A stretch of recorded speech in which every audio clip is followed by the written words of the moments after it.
So I see Dave Cares for You on my phone, YouTube. Yeah, now it should be jumping live right now. So you should see is going through. It just went live. Yep, you're actually live right now on YouTube. Okay. So let me turn the sound down. Okay, so we're live on YouTube. Now you should see a live video on my YouTube. Do you see it? Excuse me.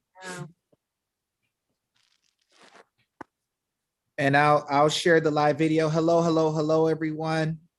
We want to thank you guys for all coming on. We got 44 people already on. We want to say hello to you. We are sharing the video. Everybody, please get it sent out all over the place. We do need to get it to our panelists as well. So please forgive us. It's going to take a quick second so that they can get it out to all of their contacts. As you guys know, we are dealing with some of the biggest issues in the nation. Right now, we have amazing people who are coming on today with us to help you guys free New Jersey. Christina, I actually just sent you the link in your in the chat that we have with me, you, and Josh. Who's this guy? What guy? Who's that guy? I can't see. Let's see. That's the guy who brings all the smoke. He looks like a weirdo a little bit. No, he brings smoke. Look at that. He got this funny arrowhead nose. No, you ain't ready for his smoke. No, you're the one who brings the smoke. No. You have literally more affidavits that you have put out than I ever have in my life. No. If it wasn't for you, we wouldn't have no affidavits at all. You're the grandfather of affidavits. No. See, I just roll with the tough people. See, it's easy when you got tough people all over the world that step up and take action. It makes your job look easy. But to see the hard work you did, and I don't even want to tell how much money you spent to protect the people and take care of them. It was a wonderful and amazing gift that some people's houses don't cost that much, but well, we don't want to say because we don't want the tax guy to know nothing. I don't know nothing about nothing. I'm just saying you spent a lot of money on the people and did a lot of work and took a lot of action. And I know that you're busy with the different projects that you do. So I definitely want to thank you for that. Look like we got Josh Barnett here. Hey, Josh. Hey there. How are you? Good. How you doing? Good. I got my my Minecraft Bentley's birthday party on. Josh, we're live. We're live on YouTube. We're going to go ahead and get ready to get started. I'm going to pray really quick. If you don't like prayer and you're watching the video, just plug your ears. But for everybody else, we're going to pray and get ready to rock and roll. All right, let me get my hat off. Dear Heavenly Father, we thank you for this wonderful day, Father. We thank you for bringing such amazing, powerful, and beautiful people together who trust, Father, in what it is that this nation was created based on, which is your word, Father, which brought forth what they call the common law, which we can find in all of our bills and declarations of rights. And Father, we just thank you so much for all the work that you have done in Jersey. We thank you for all the people that you have brought. And Father, we just ask that you be with us today, that you bless our hands, bless our words, give us the right words to say to make sure that everyone understands. And Father, we just come thanking you for all you do. You are a wonderful and amazing God. And we just thank you for the victory that you're getting ready to give us in New Jersey, and that's going to shake the earth. And Father, we just thank you for all these things, Father, and we love you and we appreciate what you do for us. It's in Jesus' name we pray. Amen. Amen. Amen. Amen. All right, guys. So I want to welcome everybody who's coming and watching the show. I do want to ask you guys to share this video everywhere. We don't like to put out our links too early so they don't get shadow banned, so they don't have any issues, so our feeds aren't killed and we don't have all these crazy things happening. This is live on YouTube. There is only 4 of us on Zoom right now, so we just want you guys to know that you're not going to be able to get the link through Zoom, but you can definitely 100% get the link through all the Telegram chats. I believe, Ayla, do you have your group notified, or do I need to share the link with you so you can notify the group?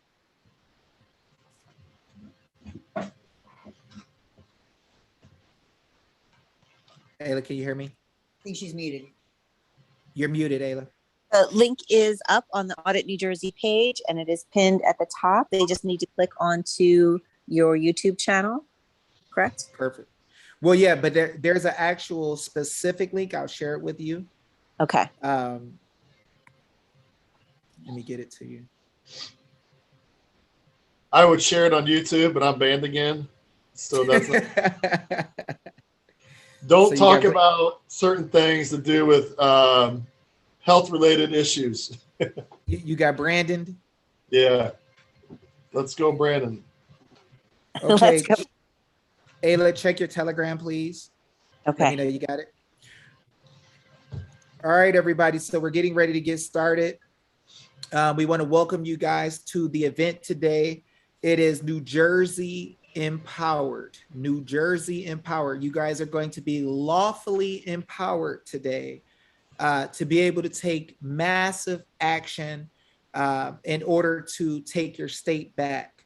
Now, you guys got a couple of issues over there that need to be dealt with. Of course, we know the 2020 picking of who's going to be in Gov. We know that you guys have some issues already in, I believe, 2021. Christina, is that the case? Oh yeah, just 2021 has proven to be just as a ball of mess as the 2020 was. Even more brazen, if you ask me, because they got away with it so easily for 2020, and thus far they've not been met with any repercussions. So I think it felt brazen to be able to do it, and we need to get them stopped real quick. Gotcha, definitely. So guys, you heard it from the horse's mouth. You guys, hopefully everybody here knows Christina. Christina is one of the biggest powerhouses that I've seen in the nation. She has done an amazing job with leading the people in New Jersey to do a ton of affidavits. How many affidavits was it altogether, Christina? It was 108,000 pages notarized, and we served 20 offices, 20 respondents, and 3 of those included the entire 7 New Jersey Supreme Court justices, the entire Senate roll, and the entire General Assembly. Wow. And then we had a press conference outside of Murphy's office to let everybody know what we did. Gotcha. So guys, as you see, Christina is not one to play. She's very strong, very sharp. She's going to continue to lead the push there. And we're going to give you guys some foundational education, which we started the other day. We're going to give you more information. We're going to show you why you have the right to do what you're doing. We're also going to show you why Christina had the right to do what she has done and how she has led the people, being that the most important thing when you are fighting bad government is for the people to know and understand everything that is being done. Christina is also an attorney. She's very, very, very brilliant. And we got to take time out to slow down and understand the types of things that she's working on so you guys can be a support and everyone can move in unison. Now, before I introduce you guys to Josh and Christina, I just want to let you guys know that you are working in one of the biggest movements that has ever existed in America. You guys are getting ready to take action. If you can focus, you're going to take action that has never been done before at this scale. And you guys are going to shake the world. The people of the world are going to hear about New Jersey.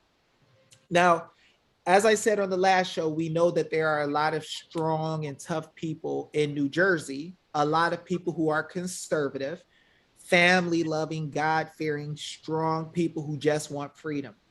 And one thing that stops the strongest people from moving is if they don't know what is lawful. And so what I wanted to do is tell you guys, in the midst of the time that you take this huge amount of decisive action that is going to shake the nation, one of the first things that's going to happen is you're going to get people, some are going to be agents, who are going to try to come in and turn your focus away from a concerted effort. Please don't allow that to happen, because the people knowing the truth and moving together has changed more lives and brought forth more freedom than any other thing in the history of our nation. So be aware of those who are agents who don't want you to have freedom.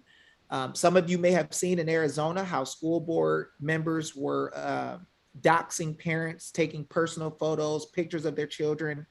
The reason that things happen like this, guys, is because these people are not used to people like the affidavit mamas and different people in Arizona who actually decided to stand up to the tyranny for the first time in a very long time. And if you look, what ends up happening is when we go at the tyranny head on and we do it professionally in a nice manner, loving manner, what happens is they have no excuse to shut you down, and they have to talk about what they're doing for the first time in a long time. And when they talk about what they believe in, it really sounds crazy. And so where they could just call one or two of us crazy and hide us and dox us and do all this stuff, you can't do it anymore. So we're challenging what it is that these people told us is the law and the truth. And we are looking in our state constitutions and finding they never told us. So today you guys are going to be empowered. You are going to get direction. And before we get off the video, we are going to actually do a notice to let the government officials know that we understand completely what their role is, what our role is, and that we have been educated. So now we can deal with the problems that we're facing with our servants correctly. So with that being said, Josh, we haven't heard from you yet. Would you like to introduce yourself and give any words that you would wish to give? Sure. My name is Josh Barnett. I'm a U.S. congressional candidate here in Arizona, District 6. I've been in the fight for the Maricopa audit with David here since November 5th. Well, even before that, but officially since November 5th, and we dropped our first affidavits of treason and maladministration on the Senate President, the Speaker of the House, the Governor, and the Secretary of State, Katie Hobbs, the fascist Katie Hobbs. So we've been in the fight for a long time here. We helped teach the state legislatures. That was our goal, was to get in and teach them. We knew that was going to be the way in. The courts were never going to allow us to win. So we knew that was going to be our pathway to victory. And, you know, we were able to put out enough information and help with the state legislatures that we forced an audit. But, you know, we got an audit, as you guys know, a forensic audit Maricopa, and now we're waiting on our AG to do his dang job. We gave him over 30 statutes that were broken in the initial investigation with the forensic audit. And we are still waiting on the information about the routers and Splunk logs here. And but even without that, without those Splunk logs, Snoop dogs, or whatever David likes to say, it doesn't matter to us, because you know, we can show blatant maladministration, and that's all we really need to have decertification of really any election for that matter. So you're gonna learn a lot today in the sense of what we've done. Leading into the forensic audit here in Maricopa, a lot of the same stuff, all the same stuff can be used in any state in the nation. We've been speaking Wisconsin, Michigan, Pennsylvania. You know, we're fighting corruption, and we're fighting corrupt Republicans, not even Democrats. I expect them to be corrupt, but when we're fighting corrupt Republicans, such as Speaker Voss in Wisconsin, what's the guy's name in Pennsylvania? You have to excuse, I forget his name. He's the one that going after Mastriano for no reason. But where we're fighting the corruption in Georgia. Georgia's disgustingly corrupt. So it makes it tougher. But you know what? It doesn't matter what party you're from. The Constitution says what it says, and our rights are our rights, regardless of what party you're from. So the Democrats are just as complicit in anything that's happening as any Republican is. It's whether you're going to follow the Constitution as the highest law of the land, and we'll go from there. So I got an automatic light in this office. If I don't move, it flips off on me. So every so often I got to wave my arm. But so that's kind of what we're going to say. And I think we're going to touch primarily on the audits tonight, although you guys are going to learn things that will about your rights that are going to be helpful towards vaccine mandates, towards mask mandates, all that nonsense they're trying to push on us. All the stuff that you're going to learn will be applicable to that as well. When you learn what your rights are in the private, you're going to understand a lot more and walk away with a lot more confidence, I think, in how you approach audits or how you approach anything with these elected servants, because that's what they are. And, we never put them on a pedestal. We treat them with respect, like we would any other person, but we never put them on a pedestal because they work for us. They're nothing more than elected servants, elected trustees to us. And, I never talk down to an employee, but I also don't put them above me. And when an employee acts up, I'm going to write them up. If they act up again, I'm going to fire them. Same thing here. What we're doing with these notices is we're giving them your first warning. We expect this to be corrected. If you're not going to correct it, then we're going to come at you even harder. An affidavit's a little harder message. It's a sworn statement saying that this is happening. We expect it to stop. We expect it to be corrected, or we're going to do this. And so that's like the final straw with them. And then after that, we're pushing. And I don't know how far we want to take. I won't touch into the next round of what would happen. But we're working on things that the people can hold them accountable.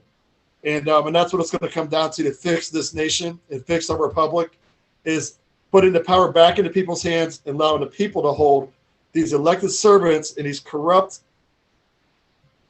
I won't even say what they are, POSs, and because that's what they are. These people are corrupt and are ruining our nation. They're destroying our republic. They're trying to force us into socialism by, pushing this new Green Deal nonsense. They're trying to force us into it and let the government take over everything. And we're not going to have any of it. We're not going to let it happen. And this is the first step of not just relying on Congress to fix this, or U.S. Congress, your representative, or anybody. It's up to us to fix it right now. And the people can fix this. And you're going to see tonight the power that you actually have that you may not know. Or if you kind of know, you're going to really learn, like, this truly is the power that I got and that we have together. And when we stand together, I'm telling you, it's going to make change like you've never seen before. Yep. So, David, I'll let you take it from here. All right, Christina, would you like to go ahead and tell us a little bit about yourself? I know you did already, but I didn't say anything. You just you make me I have to live up to the platform that you set forth for me. Now I got big shoes to fill up that you set that are mine. Girl, I seen your kick, so I already know that you're more than an overachiever. No. I tell people all the time, it's the people around me that make me look good. The only thing I did good was get in the right room. That's all I did. The people around me right there, you guys, y'all make me look good. And my team in New Jersey, my team in New Jersey, they make me look good. They were boots on the ground, popping up tents and tables and notaries, volunteering their time. And I mean, I'm talking not like on Saturdays whenever they could. I'm talking every day of the week. Every day of the week. Sometimes 3 or 4 tents are set up across New Jersey in different counties. And I had guys bouncing back and forth, making sure that everybody was good. And all the notaries were all volunteer notaries. I mean, and then when we went to reproduce, because people underestimate what this is about. You got to reproduce them too. And then, obviously, and then the servings and stuff, it was a big undertaking. It's not, it was definitely, we're in the fight for our life, and I'm okay. I'm okay with it. I'm okay with it. I never back down from a fight, and I damn sure ain't going to do that now. So, it's the team that I got in New Jersey that God blessed me with that made me look good. All I did was show up and, and wrote the affidavit and just push people to sign it and to keep on going, So just, stuff that, the three of us learned. I learned from you guys and now you learned from David and we all learned together and, that kind of stuff. After you all perfected the affidavit, after you tried it a couple of different times and then finally you got it right, now you got a system and then was successful in Arizona at getting your audit. Now, okay, if the wheel ain't broke, don't fix it. So we have a platform, an initiative that has a proven track record. It's based solely on the Constitution and our inalienable rights, right? So from there, we've been taking it from every other state. And then finally we got to my hometown, New Jersey. And like I said, I use the same exact method that you all use, and we use in other states that have been successful now to get nine different audits in different states. And so now another 15 states have been effectively served. And so just like they did with you guys, they get the affidavits, they try to dick around for a while, they try to squirm, Did she freeze up? And be in their face and keep on and keep on. And then they finally realize, oh crap, We're not getting away. And getting all this smoke from David and Josh. We better do something about all this smoke or we're going to get dusted out, And so they go get lawyers and then like, okay, well, what's this about? And the lawyers finally say, they're actually telling you the truth and you should probably pay attention to them. And inevitably you get the audit. So that's where we're at in New Jersey right now is we've served the respondents. They've ignored it like we knew that they would. They got through the 2021 election last week. They dirtbagged that one too, like we knew they would. Once a cheater, always a cheater, unless you break up with them. That's when they stop being a cheater, right? So we need to just break up with New Jersey elected officials, honestly. But anyways, so where we're at now is I'm going to circle back to them and we're going to just remind them, hey, we're right here. And we're gonna keep on pounding you until you give us what we want. There's effective methods that you guys have used in Arizona, and there's been used across the country in different states that we're gonna move to next, and that's gonna be our next step, and that's the forecast of what we're doing here. But then now we've got the situation with the 2021. And, and we clearly know that New Jersey is a red state. I don't care what anybody tells me. New Jersey is a red state. I reckon that it's been for a very long time, but that's just me. And so we're going to see what we can do to make sure that the 2021 isn't lost as well. And then moving forward, we want to make sure that the 2022 we're set up for success, and at least we have a little bit more integrity instilled back in New Jersey election process for the 2022. So that's our goals. Have they tried to lock you guys down anymore, or are they talking about these vaccine passports and stuff too? Well, so here's the thing. So I've been screaming this from the top of the high mountains. I said, well, Governor Murphy, well, I don't even know if I want to call him Governor Murphy, but Phil Murphy, Phil Murphy hasn't had an original thought in his head since his mama made him change his diaper. He everything that he's ever done in the state of New Jersey was copied and pasted off the state of New York. So he follows around Cuomo and de Blasio like a little lost puppy, because the fact of the matter is he's never operated even a copy machine. But then somebody thought that it was a good idea to put him into a position where now he has to operate an entire state, which is insane. It's totally, just because you made a lot of money in the stock market doesn't mean that you now can go operate a business, never alone an entire state, especially one as large with so many dynamics as the state of New Jersey. But I digress. Okay, so because he always followed them around like little puppy dogs, I knew that as soon as New York locked down or demanded jabs in order to get into a restaurant or whatnot, or otherwise you had to sit out on a sidewalk with the garbage bags and have your lunch, that if New Jersey had the opportunity to, they would do the same thing. So I was telling everyone that as soon as Murphy, if he thinks he's going to get reelected, the day after he gets reelected, he is going to do the same thing that New York did.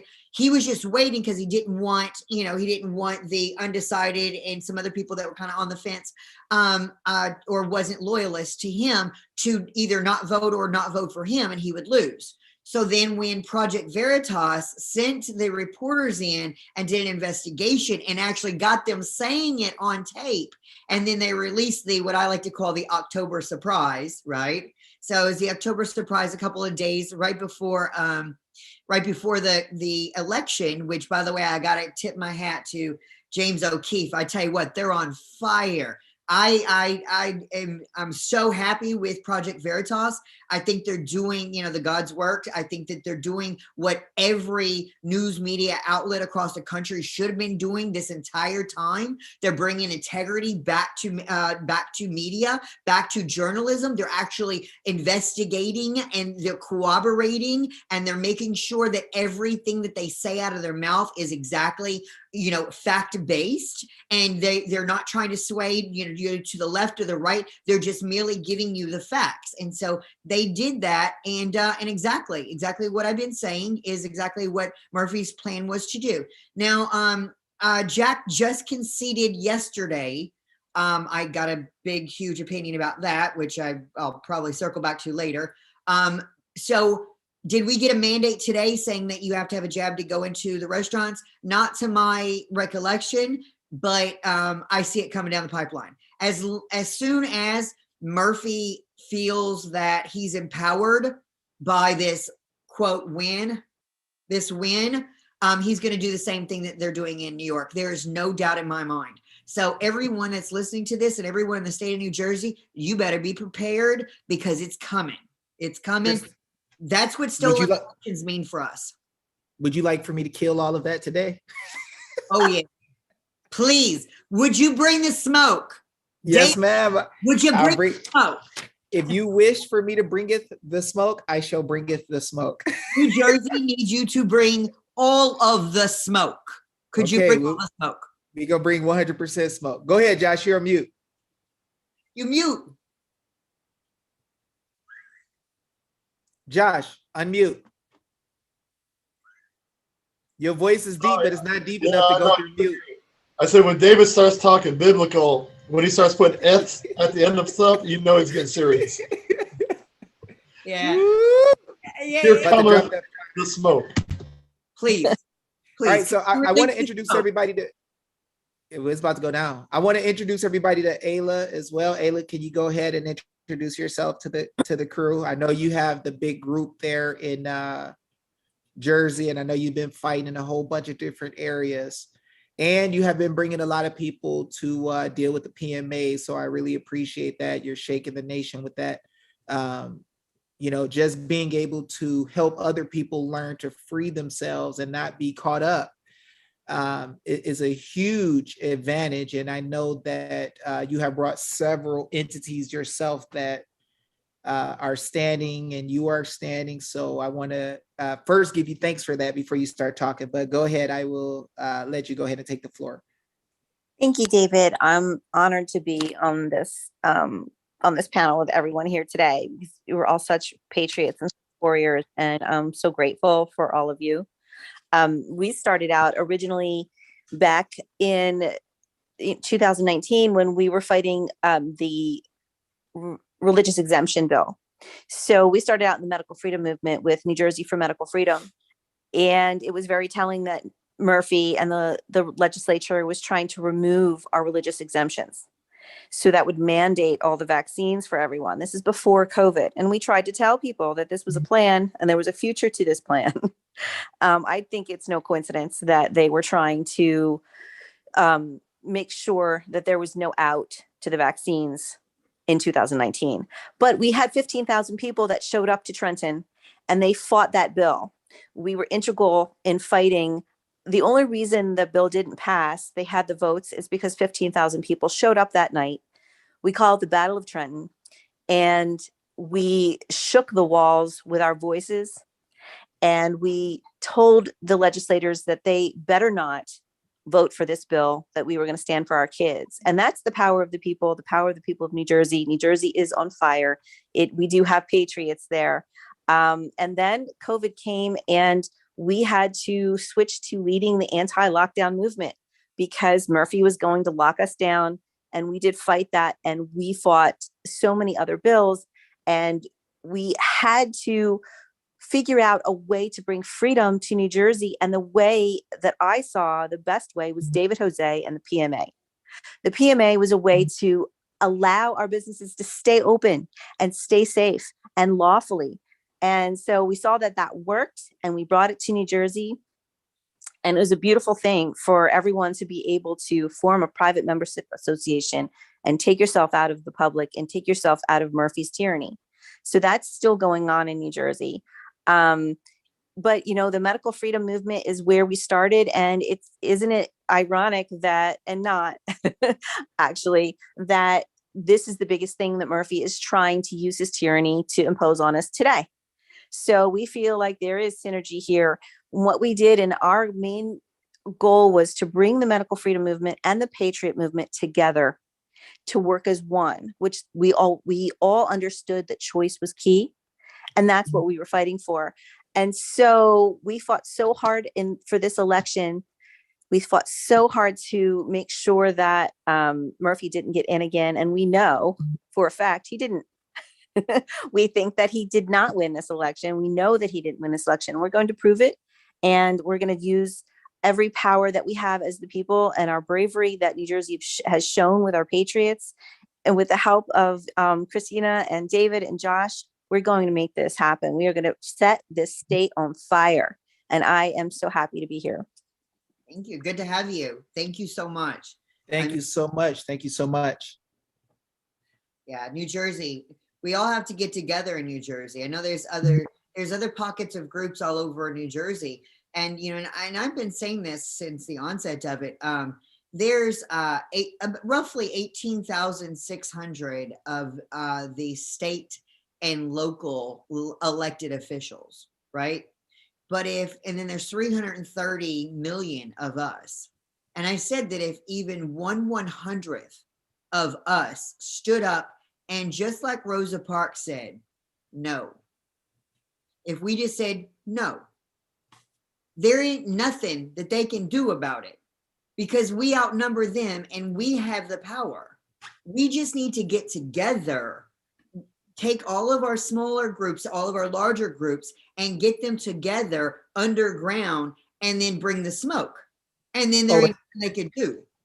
They're going to collapse when it comes to doing wrong because the people have the right and the power to do what we're doing. And I think that's the only thing that has stopped people from coming together is the lack of knowledge and information that the people have. I think that if people clearly understood some of the things that you even put inside of your affidavit in order to get the November 3rd checked and scrutinized forensically, if they had that, it would blow their mind. And I believe that the people want to stand. As I always say, conservatives move slowly because conservatives like to follow the law.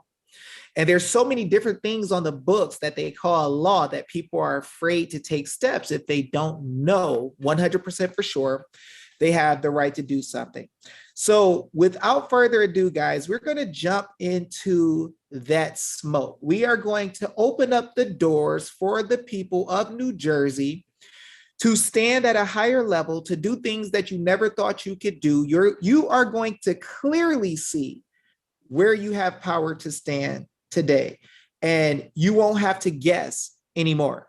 So first thing we're going to do, guys, is we are going to go to the New Jersey Constitution and see how, first of all, we have the right to do what we're doing right now and why it's so important.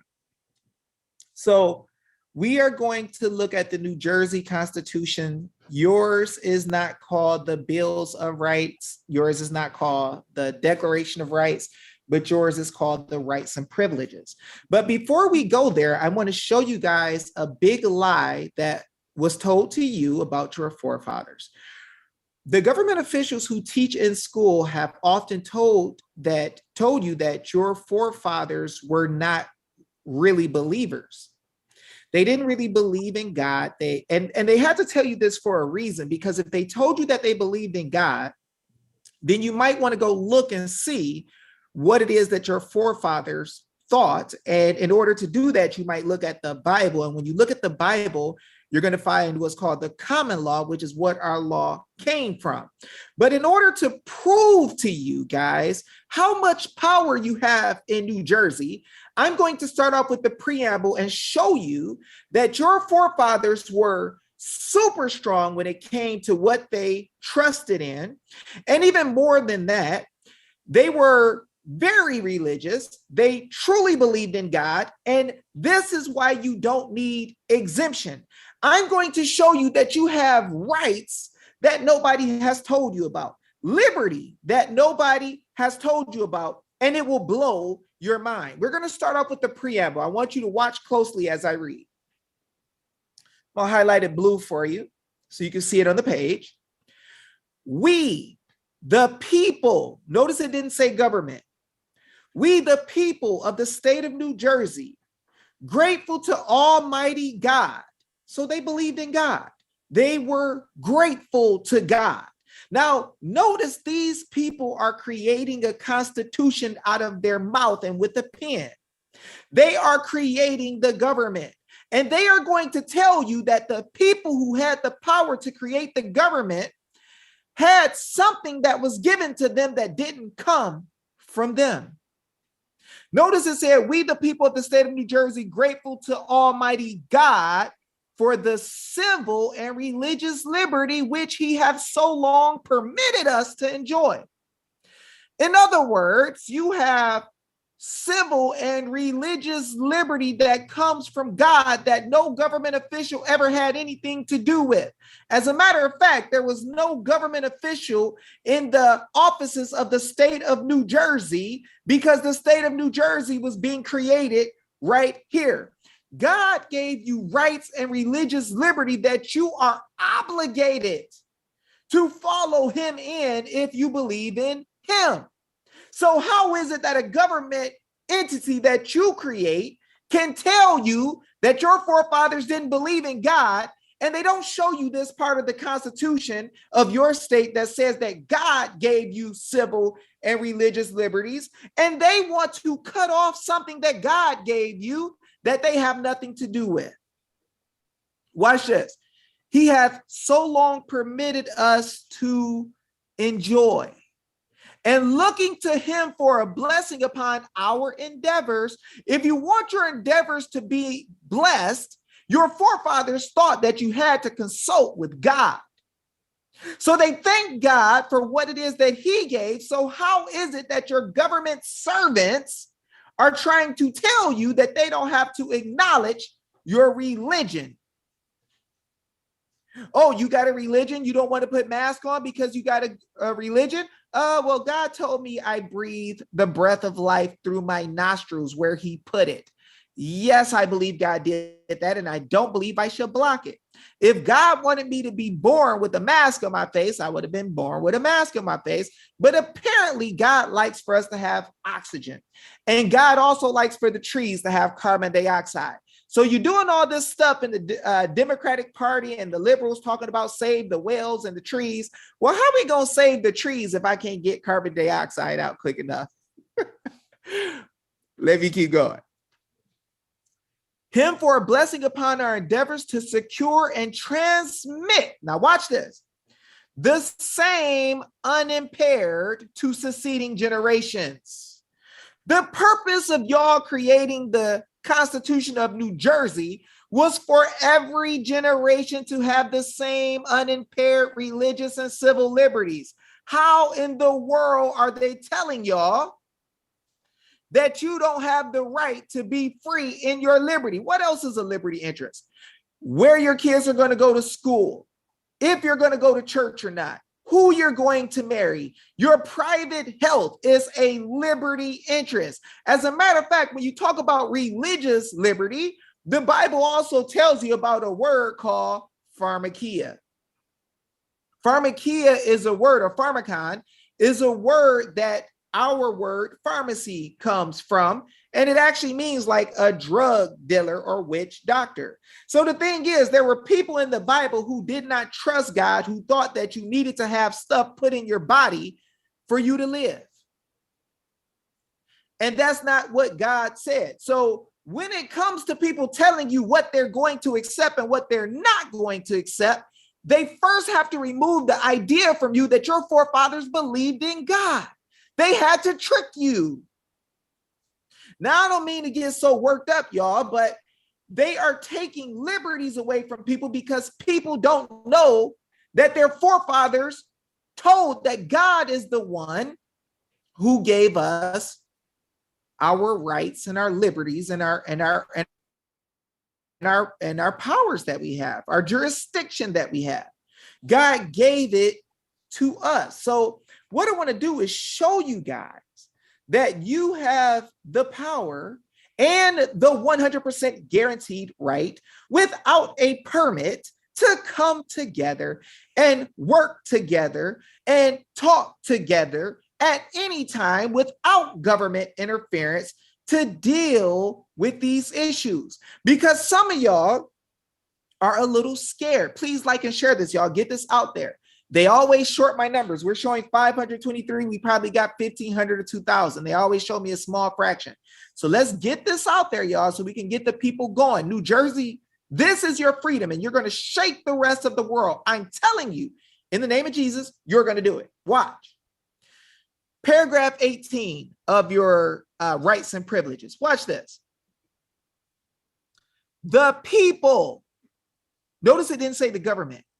The people have the right freely to assemble together.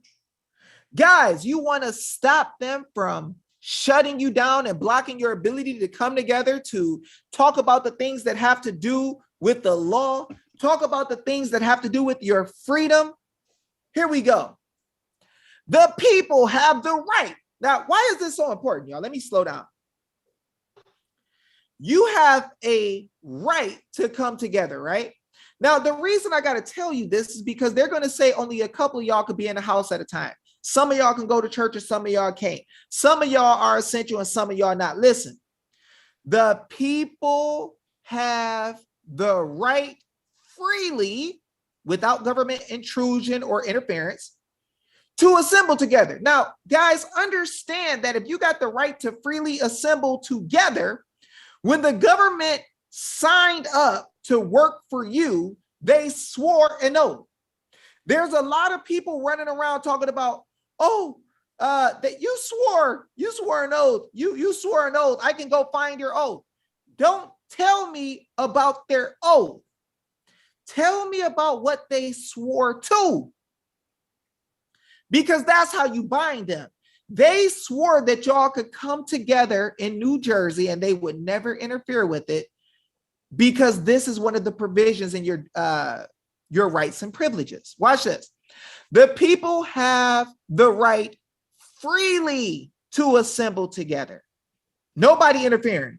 To consult for the common good. That means without a lawyer, like lawyers do consultations, as the people, y'all could come together and talk about politics, how things are going to go. They don't want you knowing about political things. They don't want you interfering. And here's the deal. Watch this. To make known their opinions to their representatives. Y'all are supposed to be telling y'all representatives how y'all want things to go. But let's go deeper. And to petition for redress of grievances. Guys, this petition don't mean beg. And it's not the statutory permission where they can say they're going to accept it or not. Petition for redress of grievance means that something has happened that's been done wrong to you. Something has happened that has been done wrong to you or with the entity that belongs to you. Guys, this state is yours. Y'all created it to protect you, your children, and the generations that will come after your forefathers. So notice, here's what happens. You have the right to come together to consult for your common good. And when you get redress of grievances, that means that you realize something has happened wrong with you, your property in the state, or tax money, or anything that belongs to you as one of the people. And what you're going to do is you're going to go to them and let them know they need to fix the grievance. This ain't a thing where it's like,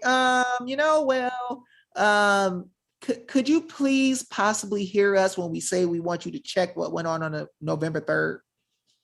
Can you? No, you are going to go to them and say, we own this entity. The government belongs to us. Now, I know some of y'all gonna feel a little funny when I say that. You're probably thinking, well, look. Oh, and remember, somebody said this, Lady J Ford, you made a good comment. You said, remember, keyword representatives, they represent us, not control us. Now, in a republic, guys, let me tell you how this works. When they represent you, they don't represent you as a leader. They represent you like the person at T-Mobile. The main man in the company has a representative that works at the front desk and collects the money and show you the phones. He is not the head of the company as a leader. He's a representative as a dang servant. That's what the government officials are. So you understand how you really stand against these people. Now, let me ask you guys this in the YouTube chat. Please tell me, and please continue to like and share this video. Please tell me in the chat if it feels a little funny when I tell you you have the power to come together and tell them what to do. And be honest, does it feel a little bit funny? Does it feel a little weird? Like, I don't know about that day, right? Because we know that there's government officials who say that anybody who stands up against what they do doesn't like the law. But we got to remember, guys, that the highest law of the state, not including the United States Constitution, is the state constitution. And nobody ever shows it to you. That's right. It sounds a little weird, right? It sounds like, I don't know, man. I don't know if we can really do this, Dave. Like, you're talking like we tell them what to do, right? There you go. That's right, Beatrix. Thank you for being honest. Thank you, all you guys who were honest either way. So what I'm going to do, guys, is I'm going to take you and let you see what power you have so you understand what's really going on. Actually, I'm going to take you to paragraph 2 because you won't understand paragraph 1 until you see paragraph 2. So what I'm going to do is go to paragraph 2A. I want you guys to say yes, if you can see this. Yeah, they could try not to pay attention, but they're not going to do that for long. So watch this. We're going to look at paragraph 2. Hopefully you guys can see it. 2A. All, right? All political power is inherent in who, guys? In the government? I want you guys to type it out and tell me what you see. What's that word? Inherent in the what? All political power is inherent in what? Come on, y'all. Oh, we got a 10-second delay. You're going to have a delay. I want you guys to tell me what it says after who all the political power is inherent in. There you go. There you go, GA Patriot. There you go, Rick R and R Marketing. There you go, Big Josh Barnezy off the Heezy, GA Patriot. Mr. Senator Reezy. Yeah. Mr. Senator Reezy. I see y'all. All right, now watch this, y'all. This is why they never wanted to show you this. This is why they get angry at people like me for telling you. But the day of them dogging you guys out is over. Watch this. All political power is inherent in the people. Government is instituted for the protection, security, and benefit of the people. And they, talking about the people, have the right every 4 years to alter or reform the same. Is that what y'all see? Come on, people. Yep. And they have the right at all times to and they have the right every 4 years to reform the same. Come on, people. Tell me what y'all see. Did it say every 4 years? No, it didn't say every 4 years. Oh, all times? Wait. No, look, y'all acting crazy now. Are y'all sitting up here trying to tell me that this dang Constitution that your forefathers wrote to protect you says that you got the right at all times to alter or reform the same way? So y'all could just change the government now? No way. I ain't believing that. Uh-huh. Come on, y'all. Does this say the people, right? And then it says, and they have the right at all times to alter and reform the same? Guys, has anybody ever showed you that before? Watch this. Whenever the public good may require it. Y'all, come on now. It didn't say after they destroy the whole state, make your gas prices $10 a gallon. It didn't say after JB learns how to speak, right? It didn't say after koala stop acting crazy. It didn't say after they teach your kids all the CRT, right? It said whenever the public good may require it, you have the right to alter or reform. Guys, if the people in government are not paying attention to you, are they doing good? Come on, y'all. Has anybody ever showed you this? Are they, guys, how do you stand in your power if nobody gonna show it to you? Because see, in section B, you got the power to recall people, but it didn't say you could just recall. It said you also had the right at all times to alter or reform. Guys, 50,000 people in a freaking New Jersey group is enough to alter or reform the whole New Jersey by yourself. I'm just saying. Guys, when Prohibition happened, there was 180,000 people. 180,000 people stopped Prohibition. Y'all got it. Look, y'all got a little bit over a third of that, approximately, in your group. Between a third and a fourth. You guys got that in your group on Facebook already. Already. I'm going to tell you guys that you have more power than all the political people put together in New Jersey in one group.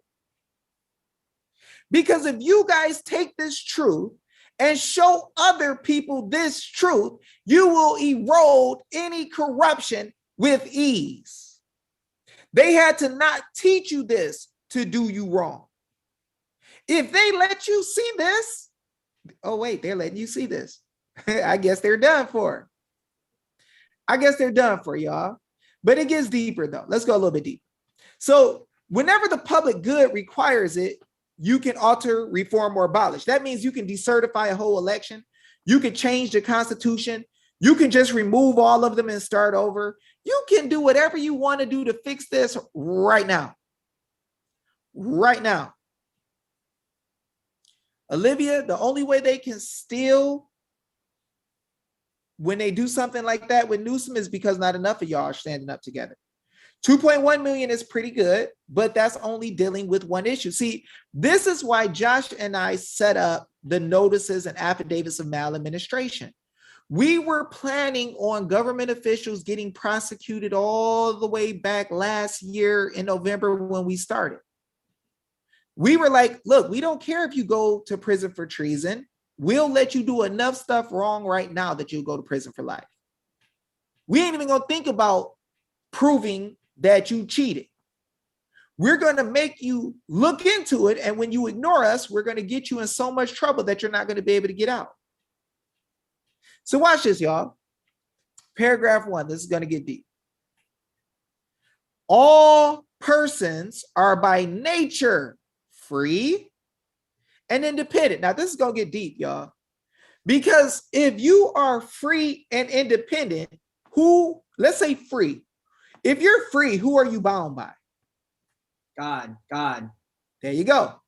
So what earthly man can tell you you can't go to the store, can't be with your family and friends, can't see your family in the hospital, the elderly family? Who can tell you that?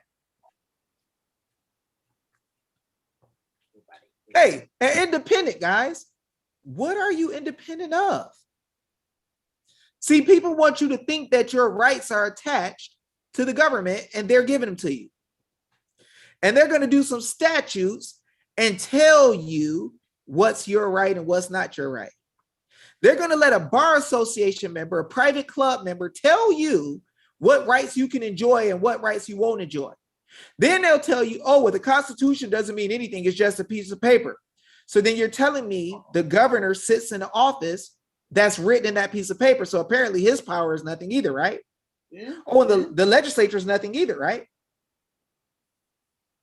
See, they have been trying to trick you guys out of your power.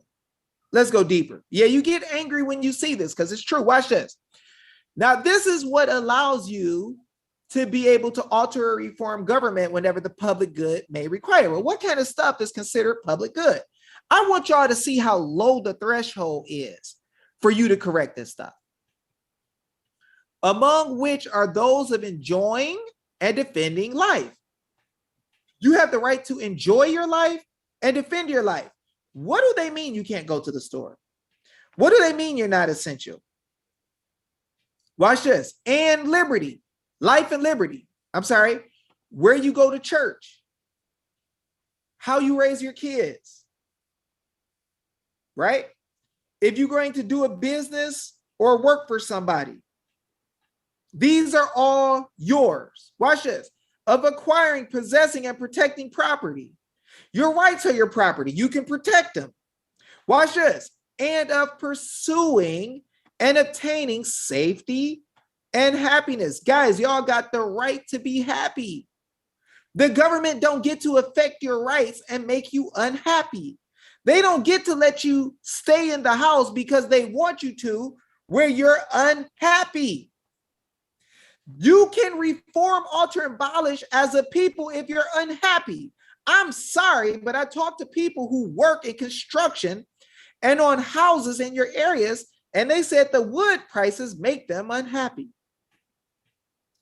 The people said the gas prices make them unhappy. Come on, guys. Watch this. Number 3. Now, this is going to be amazing for you guys in schools, in your churches. Watch this. 3. No person shall be deprived of the estimable privilege of worshiping Almighty God, watch this, in a manner agreeable to the dictates of his own conscience. What if you don't think God wants you to wear a mask? Just like the Bible say, don't pray with your head covered. Watch this. Nor under any pretense whatever be compelled to attend any place of worship contrary to his faith and judgment. So they tell you to worship through the TV. Stay at home. Don't be with the other people. Guys, this is right in your Constitution. They swore not to do it. Y'all can get them prosecuted for so long by all standing up together and demanding grand juries and show the grand jury what they've been hiding from y'all. Watch this. Nor shall any person be obliged to pay tithes, taxes, or other rates for buildings or repairing any church or churches, place or places of worship, or for the maintenance of any minister or ministry contrary to what he believes to be right, or has deliberately and voluntarily engaged to perform. How are they telling y'all that you can't go somewhere? How are they telling you you can't go to church? Are y'all seeing this? Now, I'm going to show y'all another one because somebody, I think her name was Anna, asked me about schools. Here we go. Get ready. Here we go, y'all. No person shall be denied the enjoyment of any civil or military right, nor be discriminated against in the exercise of any civil or military right, nor, get ready, y'all. They want to sit y'all in the corner if you don't get a vaccine. They want to force you to quit if you're in the military. They want to punish you if you believe differently. Watch this. against the exercise of any civil or military right, nor be segregated in the militia or in public schools. They say, if you don't wear a mask, they'll send you home. But your religion says no. They say, if you don't get this thing in your arm, we're going to send your kid home. Come on, y'all. Is this not clear as day? Militia or in the public schools because of religious principles, race, color, ancestry, or national origin. Guys, which one you think is very simple to use? Religious principles. And notice here, it did not say they get to make a determination on if your religious principle is good enough for them. You're my servant. Shut the freak up. Military. Yes, you can't force me to get something in my arm. The freak you think you're doing. Right? My religion says no. We don't need an exemption, guys, for what does not apply to us. We don't need an exemption for what does not apply to us. I don't know if you guys understand what I'm saying there, but if you want me to show you what I mean, I'll show you. But we're going to take it one step further. Guys, they say, oh, you got to show us your papers in order to be able to move. What? You got to let us know your records so we know if you got your needle thing in your bicep or your shoulder. If you're Josh, your bicep is the size of a shoulder and a bicep. All right, watch this, y'all. Watch this. Paragraph 7. The rights of the people to be secure in their persons, houses, papers. Whoa, papers. Wow. Let me see your papers. And effects against unreasonable searches and seizures. They can't be going through your stuff just because they want to. Shall not be violated. Really? So what do you have to go into somebody's stuff? Let's see right here. No warrant, you need a warrant, shall issue except upon probable cause, meaning you got to show that something probably happened wrong. You got to show, I'm reading from the New Jersey Constitution, Julie Todd.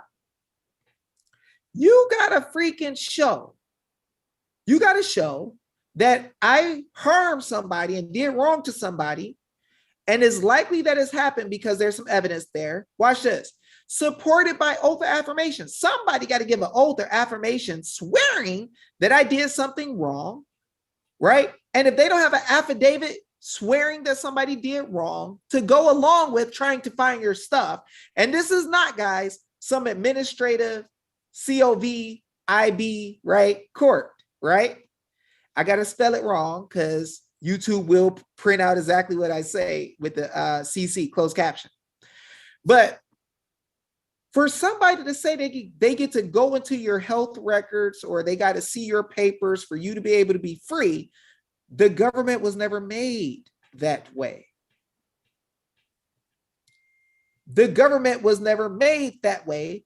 And if they're trying to say you're doing something that's administrative and criminal, that's a problem because paragraph 8 says no person shall be held to answer for a criminal offense unless on the presentment or indictment of a grand jury. So why the freak are you sending the COVID popo around trying to read people's stuff or asking them what they're doing?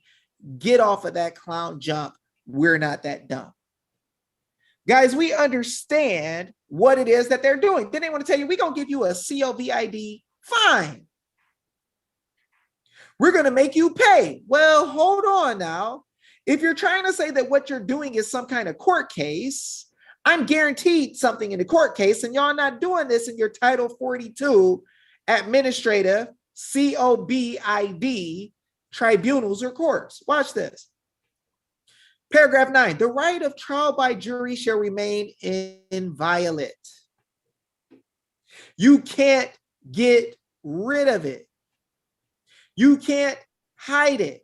And guys, I'm going to tell you this. Your government officials are so silly. I'm one of the people there, Lara Leon. I'm one of the people. That's what I am.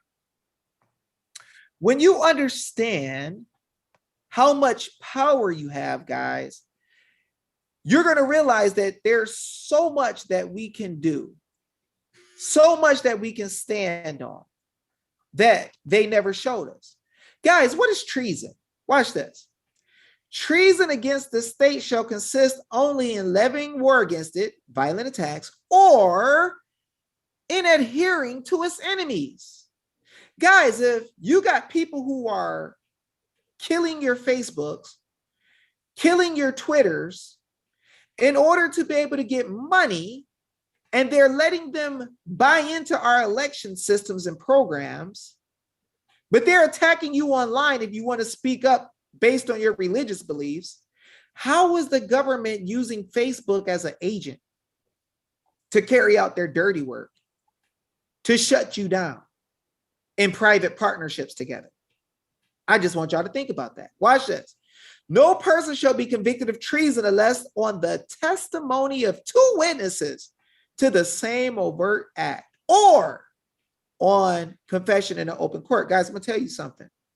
When people are trying to destroy you and God gives you a group with 50,000 people in it at the same time, you guys are able to witness bad actions by government because you're going to give the government notice together. And when you give them notice together and they're stupid enough to just go against the people and attack you, or send the FBI after you like they did with some of the school boards, or they're stupid enough to dox you and chase you and try to terrorize you and talk about attacking you, attacking your finances, or whatever they wish to do, you're going against the very people who gave you power to sit in your seat. So guys, realize when you give out all these notices and you keep them, these people can laugh a little bit, but later they're going to cry. Because when the people come together and have access to the grand juries, which they're going to have to give you because everybody's going to find out they belong to you, now what has to happen is they have to deal with everything you gave them a notice on.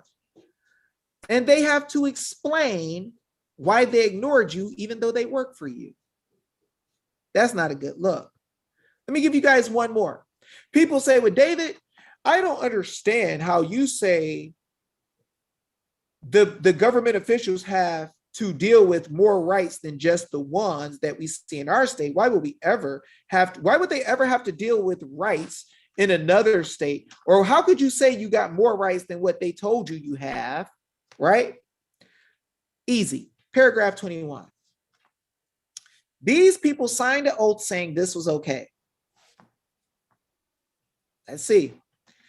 This enumeration of rights and privileges shall not be construed to impair or deny others retained by the people. Guys, did the government workers sign an open contract saying that they recognize and swear to the fact that it is okay?